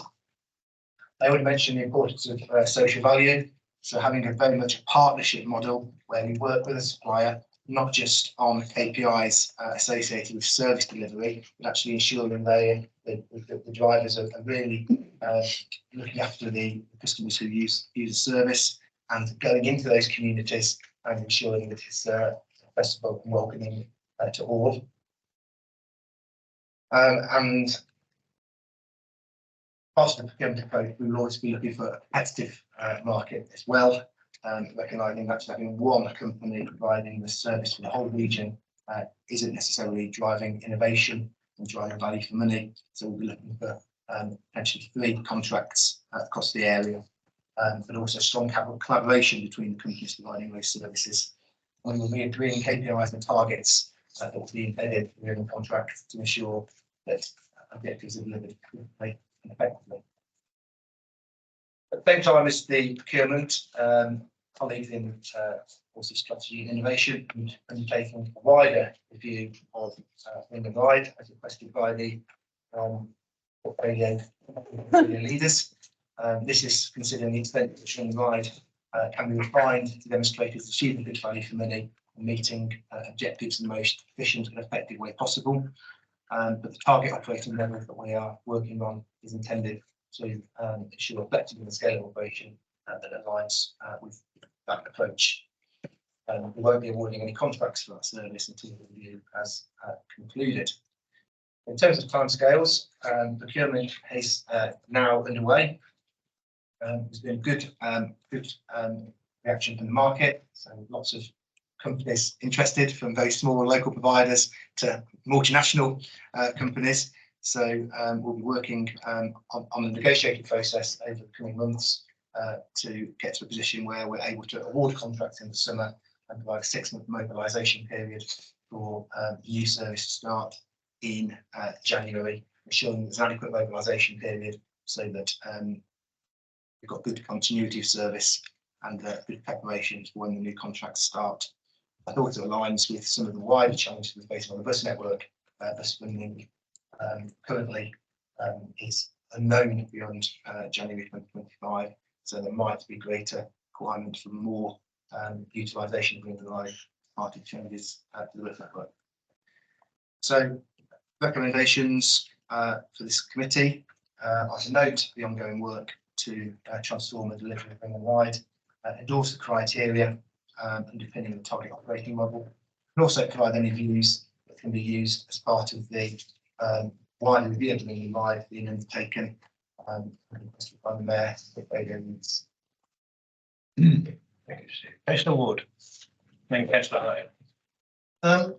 Thank you. I'd like to make 2 points around recommendation 3, views that can be considered as part of the review that's currently underway. But first of all, I'd just like to ask Stephen a question about the drivers for change and improving inclusivity. So there's a statement in there, 79% of users are white British, and that suggests that the service is underutilised by the ethnic minority communities. I just wonder why you make that statement. Is 79% then disproportionate to the number of white British people across the West Midlands who are unable to use other forms of public transport? I don't have the stats to hand, but yes, that's my understanding. Yeah. Well, I have one stat that might help. 77% of the population of the West Midlands are in fact white British. So it suggests to me that number, 79%, is not that far out. And perhaps some more research should be done before statements like the one that's in the report are actually put into black and white, because the fact that 77% population of the West Midlands are white British doesn't suggest to me that these percentage of users is that far out. Anyway, the point I really want to make was a couple of suggestions around recommendation 3. The first one is that I would argue that the subsidy per journey is too blunt a tool to suggest that the service is not value for money, because it doesn't factor in the other benefits that are listed in this report, such as the reducing the wider public cost of keeping citizens active for longer, reducing loneliness and isolation, and improving general health and well-being. So if decisions are being taken elsewhere, just purely based upon subsidy per journey as determining value for money, I don't think that is the correct way of doing it. It's too blunt a tool. And the second point is that I think in the review and in taking any decisions, the combined authority should be mindful of its own policies that are coming through the emerging transport plan. So to go back to the presentation that David made, there are a couple of things in the transport plan that I think are relevant to this. So first of all, we're looking to address the big social issues that we face. And in doing that, we are saying we are going to be providing a transport system that is fair to everyone. And that has to include some of the most vulnerable people across the West Midlands, those who are unable or find it difficult to access other forms of public transport. And secondly, we're saying that our policies are going to improve accessibility for those facing the greatest transport barriers. Well, this service, Ring and Ride, does precisely that. So I think in taking any decision through this review, these policies, the policies of the CA through the emerging transport plan, should be taken into consideration. Thank you. Thanks, Ian. Carol. I'd like to reinforce the statements made by my colleague Ian Ward. This service caters for the most vulnerable of our citizens, those people who are unable to access public transport through any other means. I'd like to look at the statistic which says that the use of the service is only 33% what it was before COVID. In reality, it's 40%. I was told that by Lee Chapman, who supervises the Ring and Ride service upstairs this morning. So we're up to 40%. But the rate limiting factor is not demand. The rate limiting factor is the number of buses and drivers that are available. And I can say that the implication of that in Wolverhampton has been huge. Instead of having 7 buses available to book in an evening, there's now 2. The number of people using the bus transport in the evening has declined. It's less than it was pre-COVID. The opportunity to use that service has declined. It's not what it was before COVID. I think we need to look very carefully at the statistics that we've been presented with here And I hope that you go back and look at why we've got to the situation that we have now.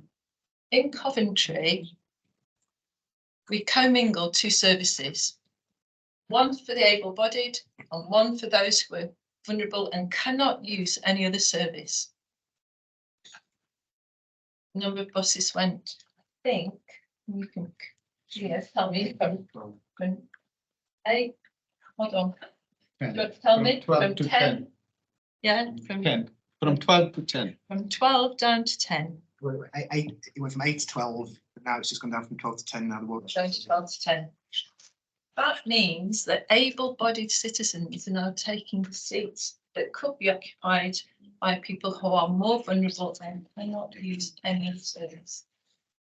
I sat in the booking room today while someone who had cancer of the mouth phoned in to book 3 journeys in total.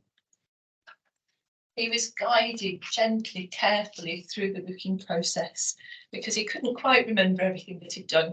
But the person who hung up the call, the person knew him on the end of the phone, he's one of the regulars. And she could support him, not just while he booked a bus journey for himself, but as he grew more confident and now he books a journey for someone else to go alongside him and to, accompany him on that journey. And that someone else is too anxious and too worried to use the bus service themselves and to book the bus service themselves. If, as a society, we cannot look after our vulnerable, if, as a transport of the public, providing a public service, we can't say, what do residents need? Let's see how we can fund it. I think that we have to think very carefully about what we do. Thank you very much, Councillor High. Councillor Huxtable. Thank you very much, Chair. In the presentation, Steve said 3 area packages. Could Steve give some more detail about those area packages? I'm assuming you mean geographical area packages, because I'd like to understand that better. Thank you, Chair. Yeah, so the packages we've broken down are Coventry, Birmingham, Solihull, and the Black Country. But sort of really important to note that it's not intended there will be hard boundaries, so it won't be the people from Coventry won't be able to travel into Solihull, for example, or people from Birmingham won't be able to travel into Sandwell. But in terms of the depots and the operating areas, they'll be centralised on most locations. Thank you for that. Obviously, and I know that demand responsive transport has been used in Walsall Common and Berkswell, and obviously they are more adjacent to Coventry than they are to Birmingham. I'm sure there are other examples of where the local authority boundary is not the right boundary.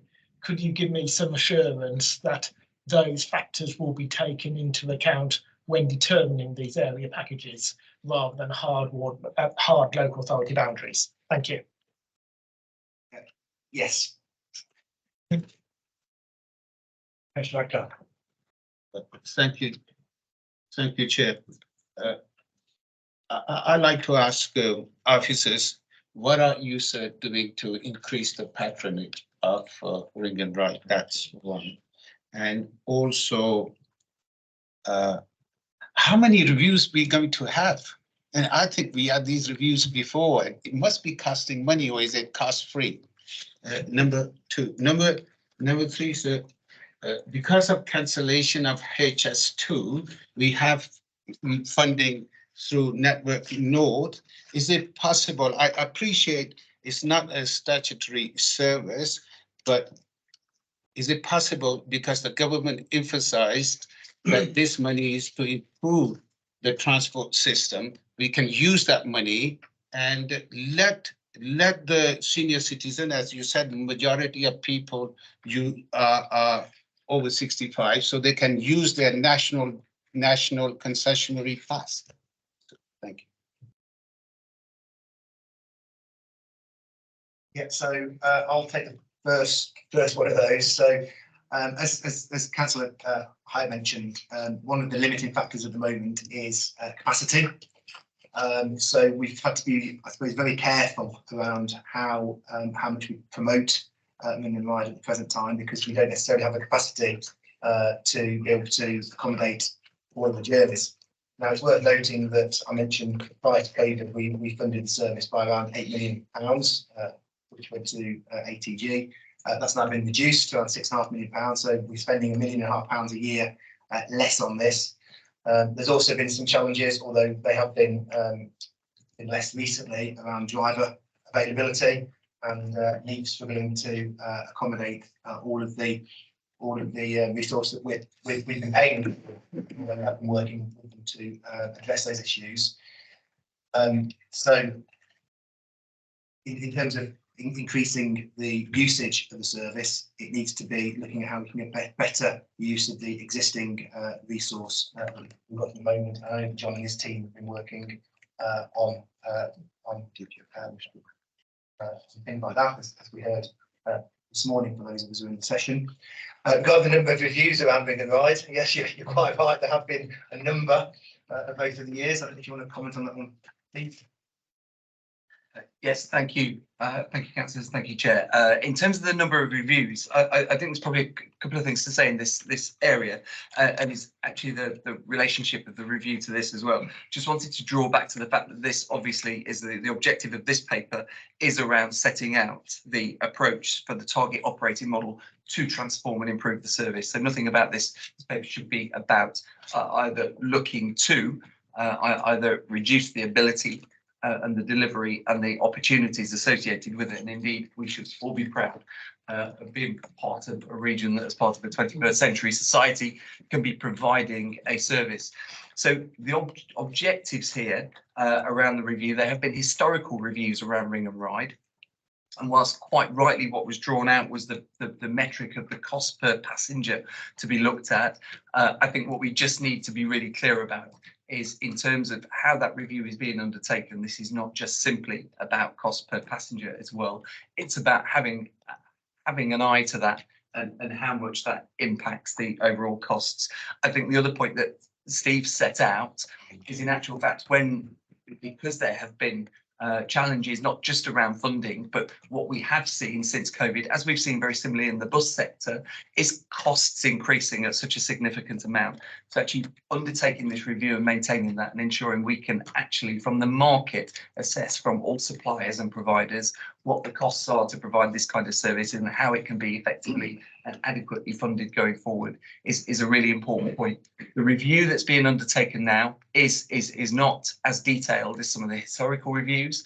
There is a lot of analysis that's been about pulling together what's been already gathered, so it shouldn't be costing either the combined authority or other partners a fortune. And it is anticipated that it will conclude quite quickly and feed back and ensure that we can then get clarification that we can continue with this target operating model to indeed improve and grow the service as well. Councillor Hire. I'd like to turn our attention to page 59, where it says financial implications. It talks about consultancy support, which is now coming to a conclusion. And there should be no further requirement between 2024 to 25. The latest forecast claims that there will be at least 0.25 million of savings against budget in 2023 to 24. 0.25 million of savings equates to a 0.25 budget cut potentially, unless perhaps the cost of consultancy is 0.25 million, which is a huge amount of money to spend on a consultancy about a Ring and Ride service that you have just said you already know an awful lot about.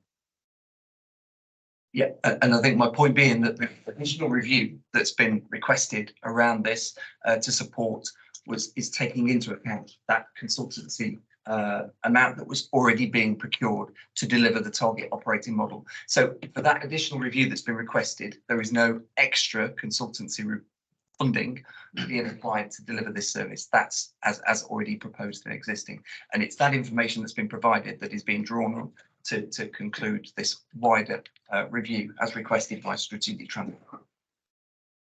So is the 0.25 million available then to spend on service? Or is it a budget cutting effect?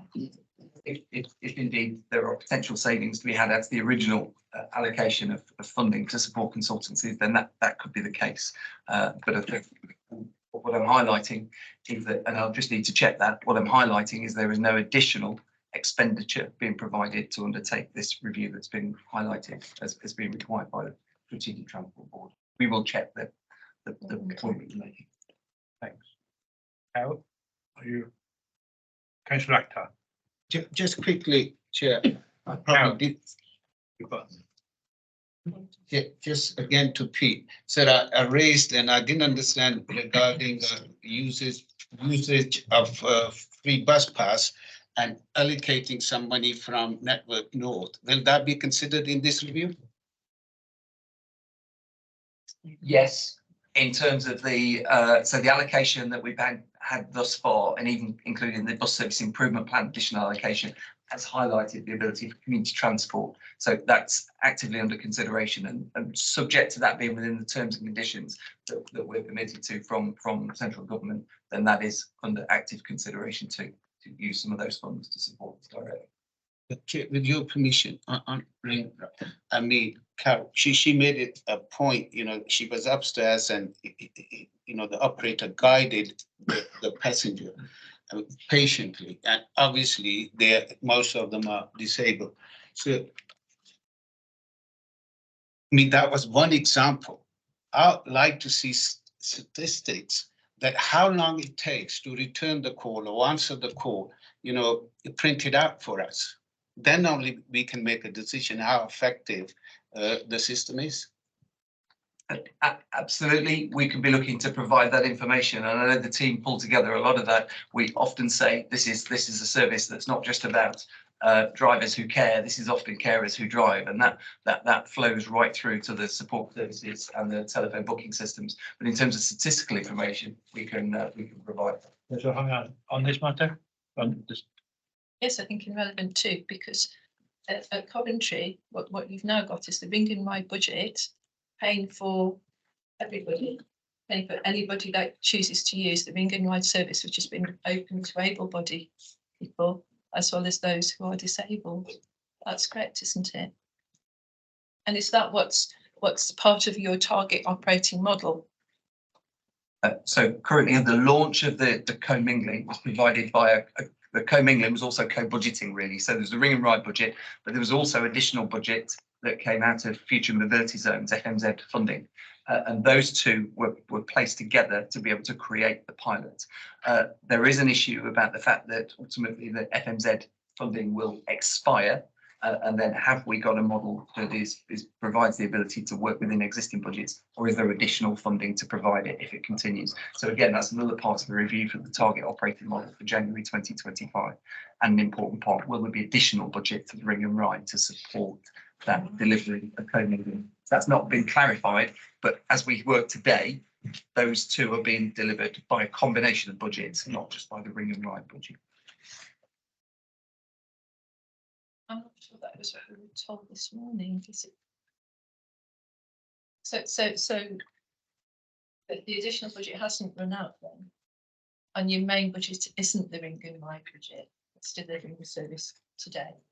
The main budget for delivering Ring and Ride is absolutely the Ring and Ride budget, but for the co-mingling in Coventry, there is additional funding from Future Mobility Zones funding that covers additional costs to provide the service, but that expires at a point in time. So we only have that funding to take us through 2024, and it's another part of the review. So looking at alternative funding sources. Mr. Stanley. Thank you, Mr. Chairman. With your permission, of course, on Friday of this week, I will be visiting one of the centres in Dudley, where I've been receiving quite a lot of complaints from the vulnerable people that we're talking about here this morning or this afternoon. I was just open an open invitation if any of the officers or an officer would like to join me in Dudley, just to listen to the viewpoint of the people that actually do use the service, to see what they actually say and what they think of the service would probably be very useful, sir. Thank you very much. Which helps me. Oh, Steve, are you going to bring this together? Yeah. Yeah, so there are regular, there are user groups and we do attend those regularly, so that's welcomed, and I'll speak to the team about whether we can support that. Just to pick up on Councillor Ward's question as well, just some confirmation in terms of the statistics. The West Midlands metropolitan area is 61% white, hence the point in the report saying that it's only utilised by ethnic minorities, but we can update to make that clear. But I think, in terms of many of the comments we've heard today, we fully appreciate that Minden White isn't always providing the level of service that some of us vulnerable users expect, and that's very much essential for the new public operating model that's been developed.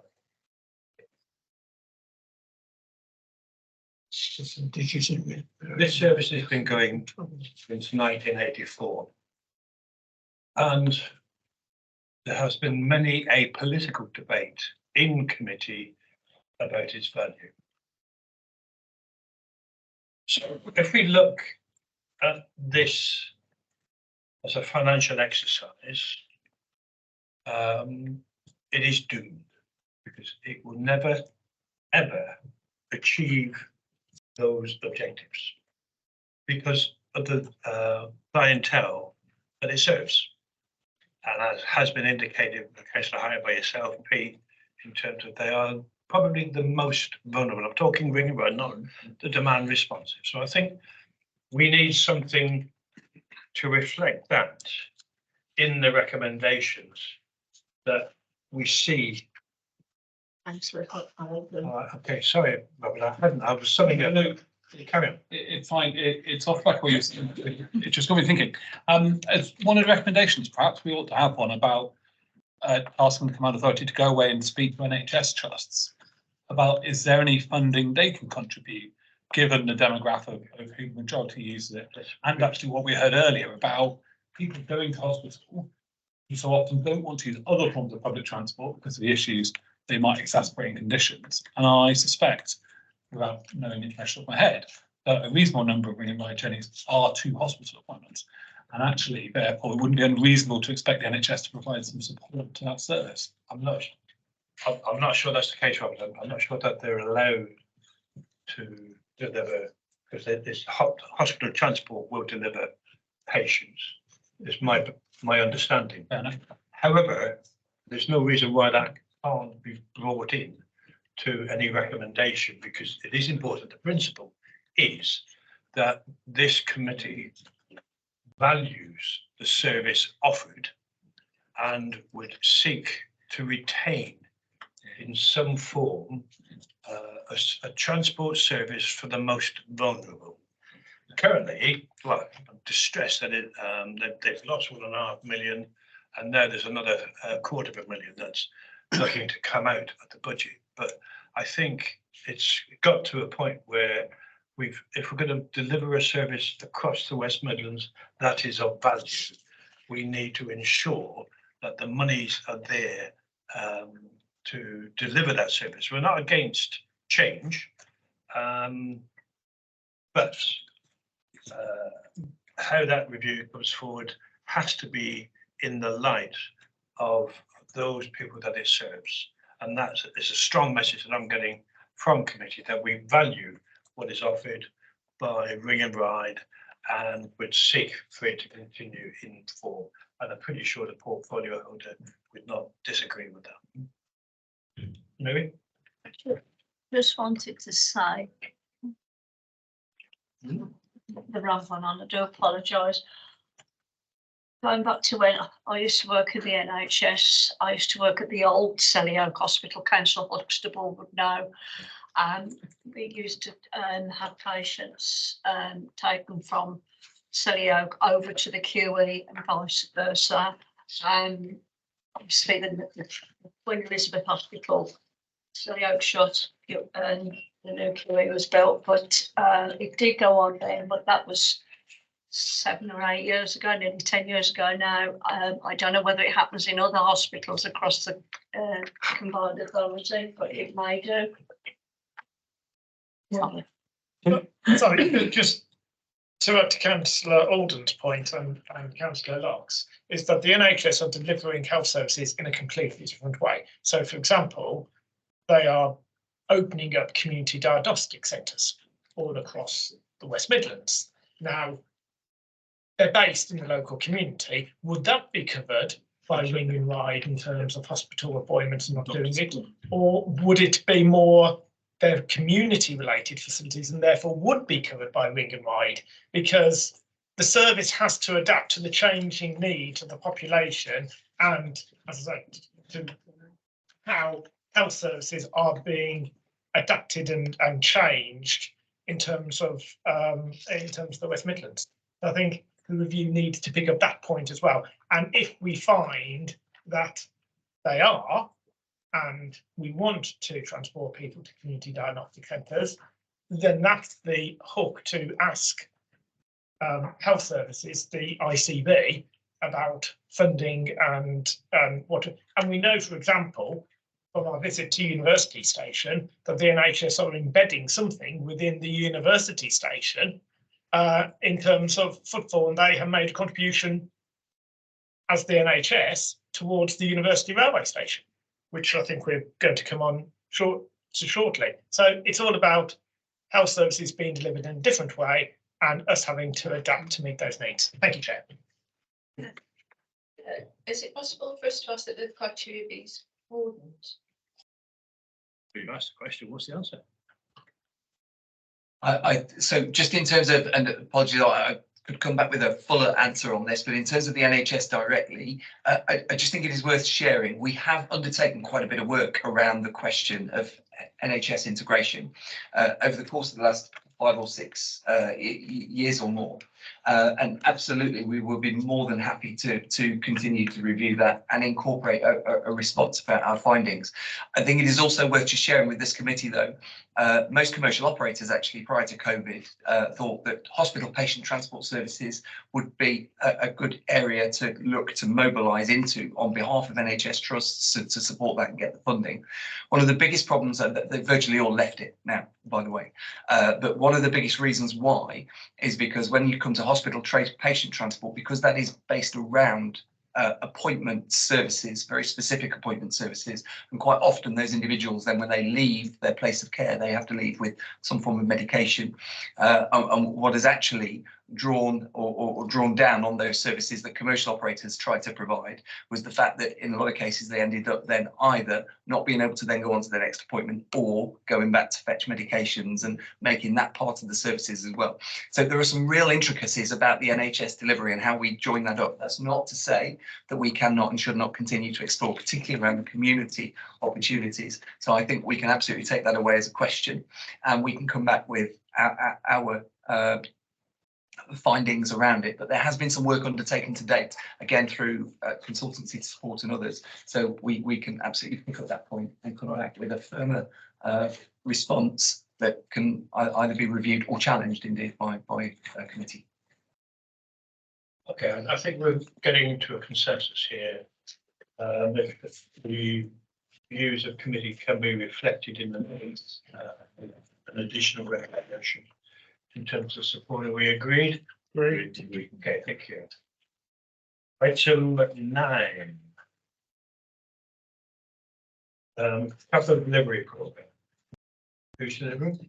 Hey. Good afternoon, everyone. Yes, we can hear you. My name's Jenny Mackenzie, just for those who haven't met me yet. Head of the transport portfolio and the new delivery directorate. I'm conscious of time, so I'm going to have a stop tour of the report for you in the papers. So we have put a quick report together for you today that just updates progress on some key capital schemes across the WM portfolio. We have a proposal to iterate the reporting on capital delivery for the full portfolio as we move through the 24-25 calendar year, which would include the local authority promoted transport schemes for the WM funds, so broader than the direct PFWM is delivering. And just a note really for the committee to note that there's an intention to iterate this reporting and make it more mature over time. So within the 24-25 calendar, is a very big year for us in terms of bringing forward that initiative. So just I'll touch on a few keynotes from the report for everyone. I'll not be full play. But certainly we regularly report as WMC and TFWM on both financial monitoring and also capital and operational performance. And we intend to keep doing that. There have been numerous conversations for the past 6 months, I believe, and part of what we are intending to do, and I've articulated to the committee, is to broaden that reporting framework for capital delivery into a broader portfolio pipeline view. So that would include the integrated transport block and also the current and future CRSTS programme and any other capital funded schemes that fall out with those two. We've seen quite a bit of progress on all of those programmes of work, and now it's time for us now to labour the reimagined TFWM change programme to support that mature reporting piece. So the work is commenced in earnest early this year. Last year, of course, with the implementation of the new delivery directorate, and initial work in the new directorate is focused on standing it up, looking at the new team, the structured resources, and the transition of in-flight projects into the new delivery teams, and that work will continue throughout 2024. So we are now in the process of beginning design and implementation of new reporting and looking to progressively establish a single view of the capital delivery portfolio. So this will be a progressive piece of work that aligns with a more strategic plan across the board to move forward with WM as a delivery authority. I'm sure everyone is aware that it's a growing portfolio of things to work. We want to set ourselves up well for that in the future. We can start improving on we deliver together. So we will be looking at future funding and the increasing of that portfolio of work. We'll be looking at reporting on the high level, but also trying to expand the view of the single programme for committees and executive board, so it's an easy to digest format, and it can be used in more places. So this report includes a high-level update on some key capital schemes. They are by no means the entirety of the portfolio, but there are some critical schemes across the metro, sustainable transport, and rail delivery programmes. And we have also put in Appendix 2 the intention to iterate into a more visual report that's been inclusive of more RAG status, that was easy to digest in terms of how we're doing the programmes themselves, cost base, and also the roadmap effectively that can be easily digested, so you can get a single view of the programme, the projects that are current, the future pipeline, and how we're progressing along that roadmap. So those are the two appendices. In the main, there's probably a few light touch highlights across the programmes. Sustainable transport, so the big concentration on Sprint Phase 2, and Dudley Interchange now coming into delivery. So those are big projects for us, and we are, of course, Penny Bar really is only there for completeness, which is completeness of paper funds. Hopefully, the station and interchange have been up for some time, being run by the public, and the major refurbishment at the University Station also due to come to a close and formally open. So some big rail packages, and of course next phases of major metro extension schemes on the way, and the closing out of the remains of the works for Appendix 2 points you towards a more collegiate dashboard for capital delivery portfolio. So it will be a summary dashboard that would give you a view of the performance of each of the programmes. These are all really large programmes, and so in terms of summarising, them to be in the best place to be doing that for committees such as this. And so we would give you a view of upcoming critical milestones and how they are performing, and how each of the programmes are performing across time, cost, quality, safety, and risk. We'd be summarising the financial profile, which you would still get as a financial report from the finance team, and we're looking at a roadmap to attach that would give you one single view of the capital. That is our intention. Okay, thank you for the report. Just a request, I suppose. Normally, papers from members are produced in black and white. You've got obviously colour, but it doesn't translate well into black and white. You're going to have to find a method that ensures that the blue and the green are the same colour. That's it. Yeah, no problem at all. We can work on that. Okay. Councillor Huxtable. Thank you very much, Chair. Just 3 comments or questions. Page 65, Hagley Road Phase 1. We've heard today in the presentation from Emma and the University of Birmingham that the worst place for a pavement or indeed a cycle path is roadside. Hagley Road Phase 1. We talk about space reallocation to include cycling and public realm. In the light of the presentation today from Emma, could the two be matched up, as it were, when considering the outline business case? Page 66, sustainable transport, cross city package 1. Can we make it clear if first we have the cross city line, which is obviously rail, we have now cross city bus and schemes being developed. I'm assuming this relates to the cross city bus, but just a very minor point.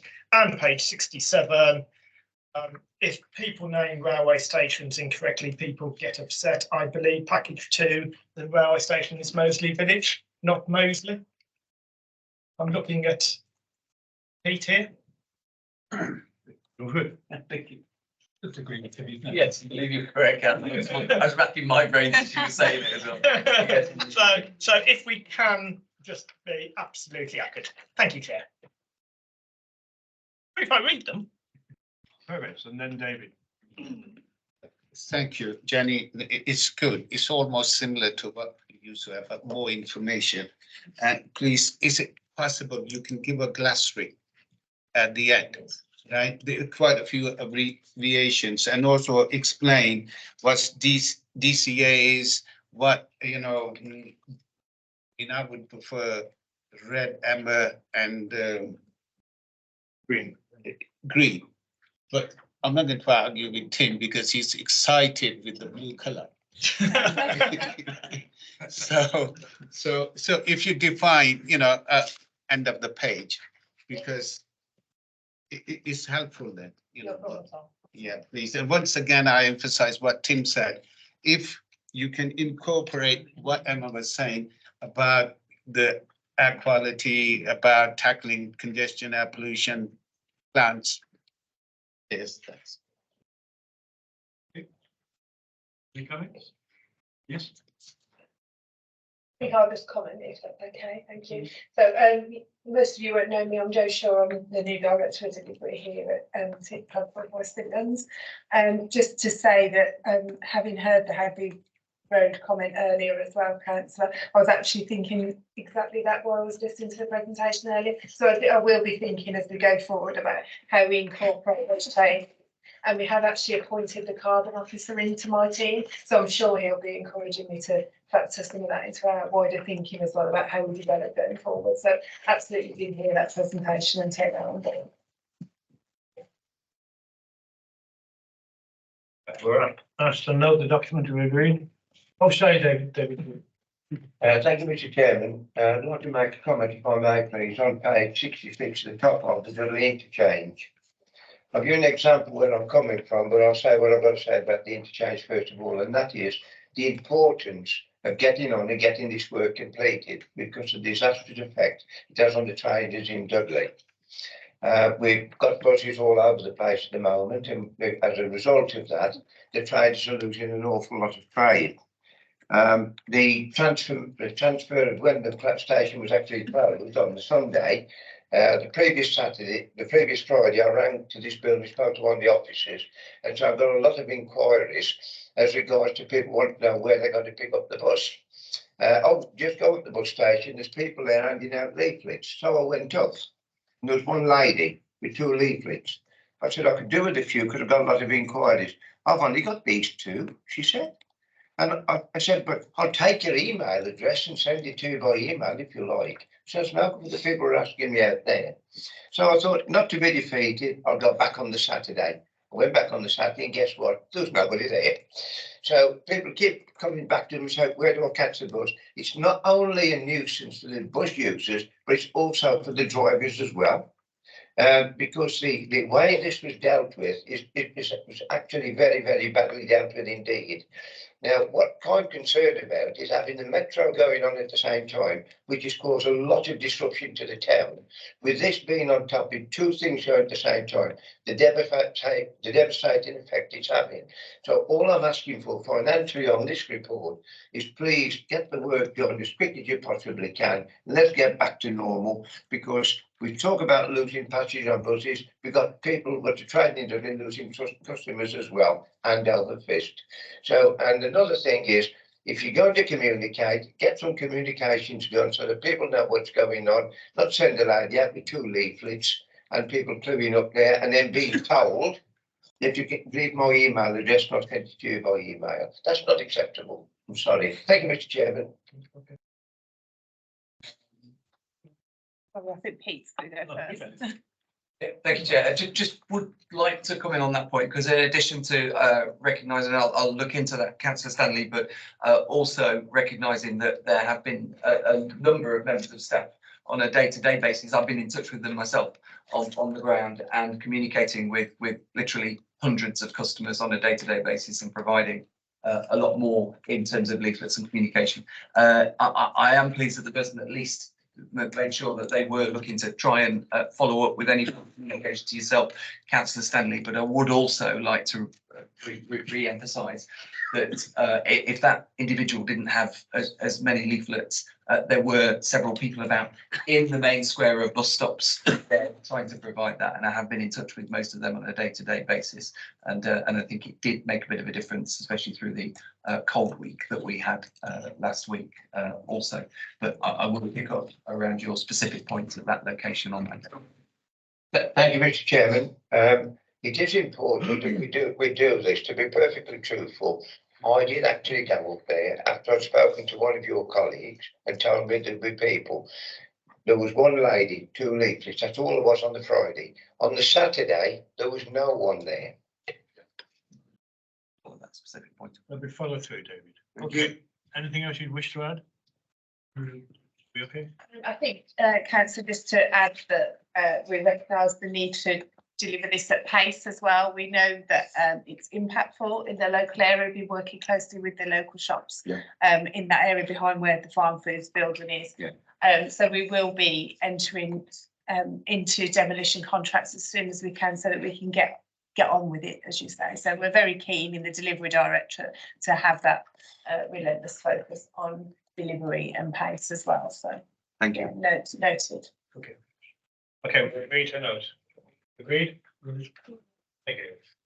Item 10, member engagement groups. Does anybody wish to add to the report in front of us? Well, thank you very much. Well, the first issue is I know that my MEG officers actually emailed what actually happened at the last Royal MEG on the 18th of December to Government Services on the 28th of December, and was told that the report was too late to be included in the agenda pack, which struck me slightly off. So I think there might be some miscommunication there. I'll forward the email to you from my MEG officers to you, Lindsay, if it's okay. Otherwise, you would have got a full report. And I note that there were MEGs that happened after the Rail MEG, that there has been a detail. But having said that, I'm happy to give a verbal update. There was a presentation regarding community rail, which I thought you found absolutely fascinating, Chair. And I've asked officers to actually circulate the slides that were presented at the meeting, and I believe you did want to follow up on that at one of these meetings as well. So I've made those comments. There was a presentation on very light rail and ultra light rail, specifically in terms of what's happening at the University of Warwick and in conjunction with Coventry. And there was an overview of the Metro Capital Programme. We also looked at consideration of the corridor studies. So, for example, along the Hagley Road and around the A38 South, Bristol Road and the Tonbridge area. And then we identified some site visits that we would want to do to the High Speed 2 station at Curzon Street, to railway stations, Moseley Village, Kingston and Pineapple Road along the Camp Hill line, and also to see ongoing metro works in the Black Country, and dates have either been included and circulated regarding those, or there's polls out to determine member availability. So that's a very quick run through, Chair. Thank you. Just looking, not to say I'm looking forward to the visit. I have visited the Camp Hill line before, but I hope I can grow into the high vis, because last time it was about 6 sizes too big, but Within the high vis. yeah, but it's progressing well. But I look forward to our visit next week, isn't it? I believe it's the 1st of February. 1st of February, yeah, that's week after next. Sorry.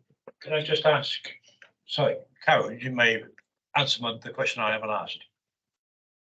I'm not sure, Chair, but I wanted to just flag up that at Passenger First, regarding her recommendations, we were not happy with the target operating model either, and requested officers to look at the targets and also to see how feedback could best be obtained from not just the users, but the providers of the service, which includes the drivers, obviously anonymously. And after this morning, I would say there's people that pick up the phone as well. Thank you, Chair, for this time.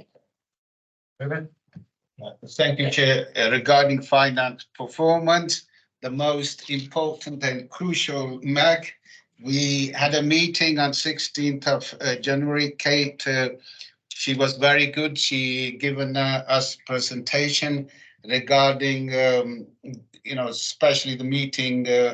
We all focus on year-to-date financial position, 24-25 budget update, and information on proposed changes to English National concession travel schemes. And Chair, final budget will be present, actually this is important, I think. The 24-25 draft budget was approved by West Midlands Combined Authority Board for consultation.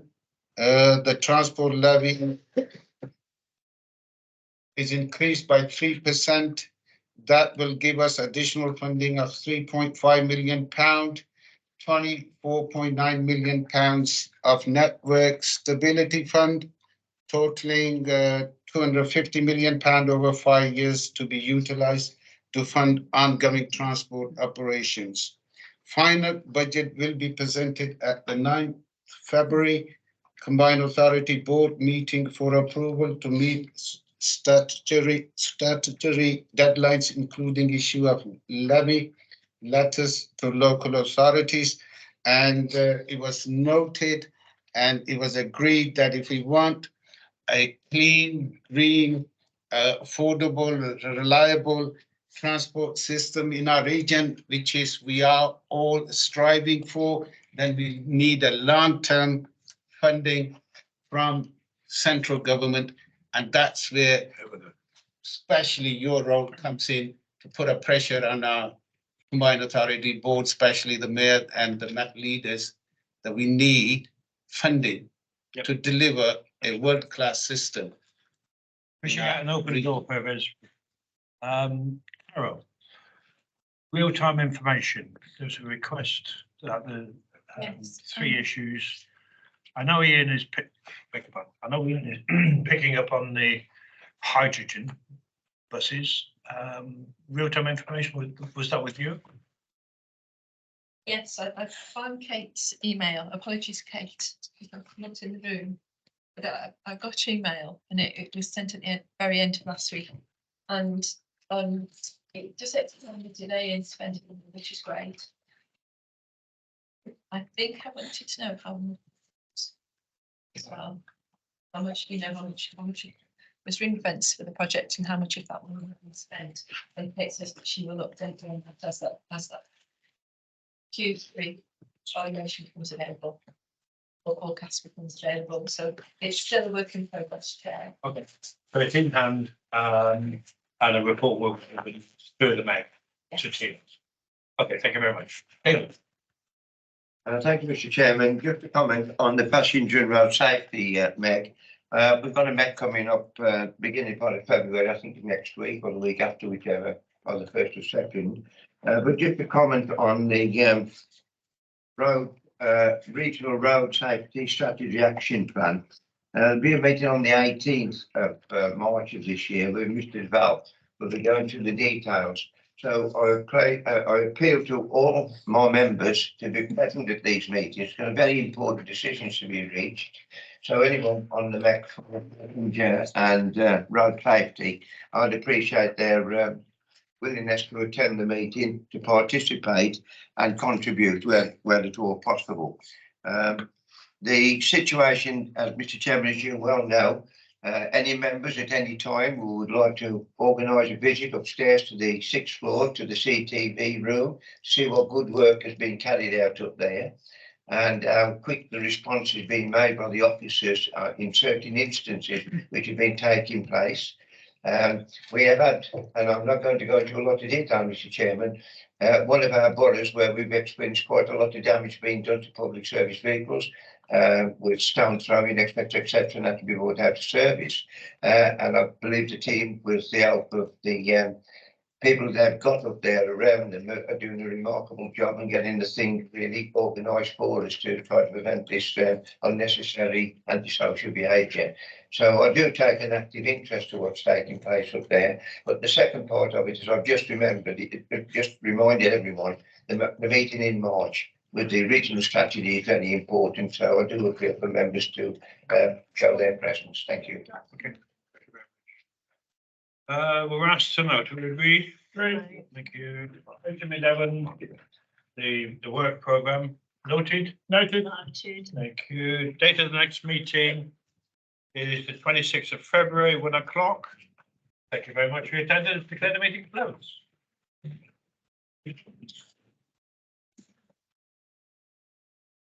Thank you. Bye-bye. Bye.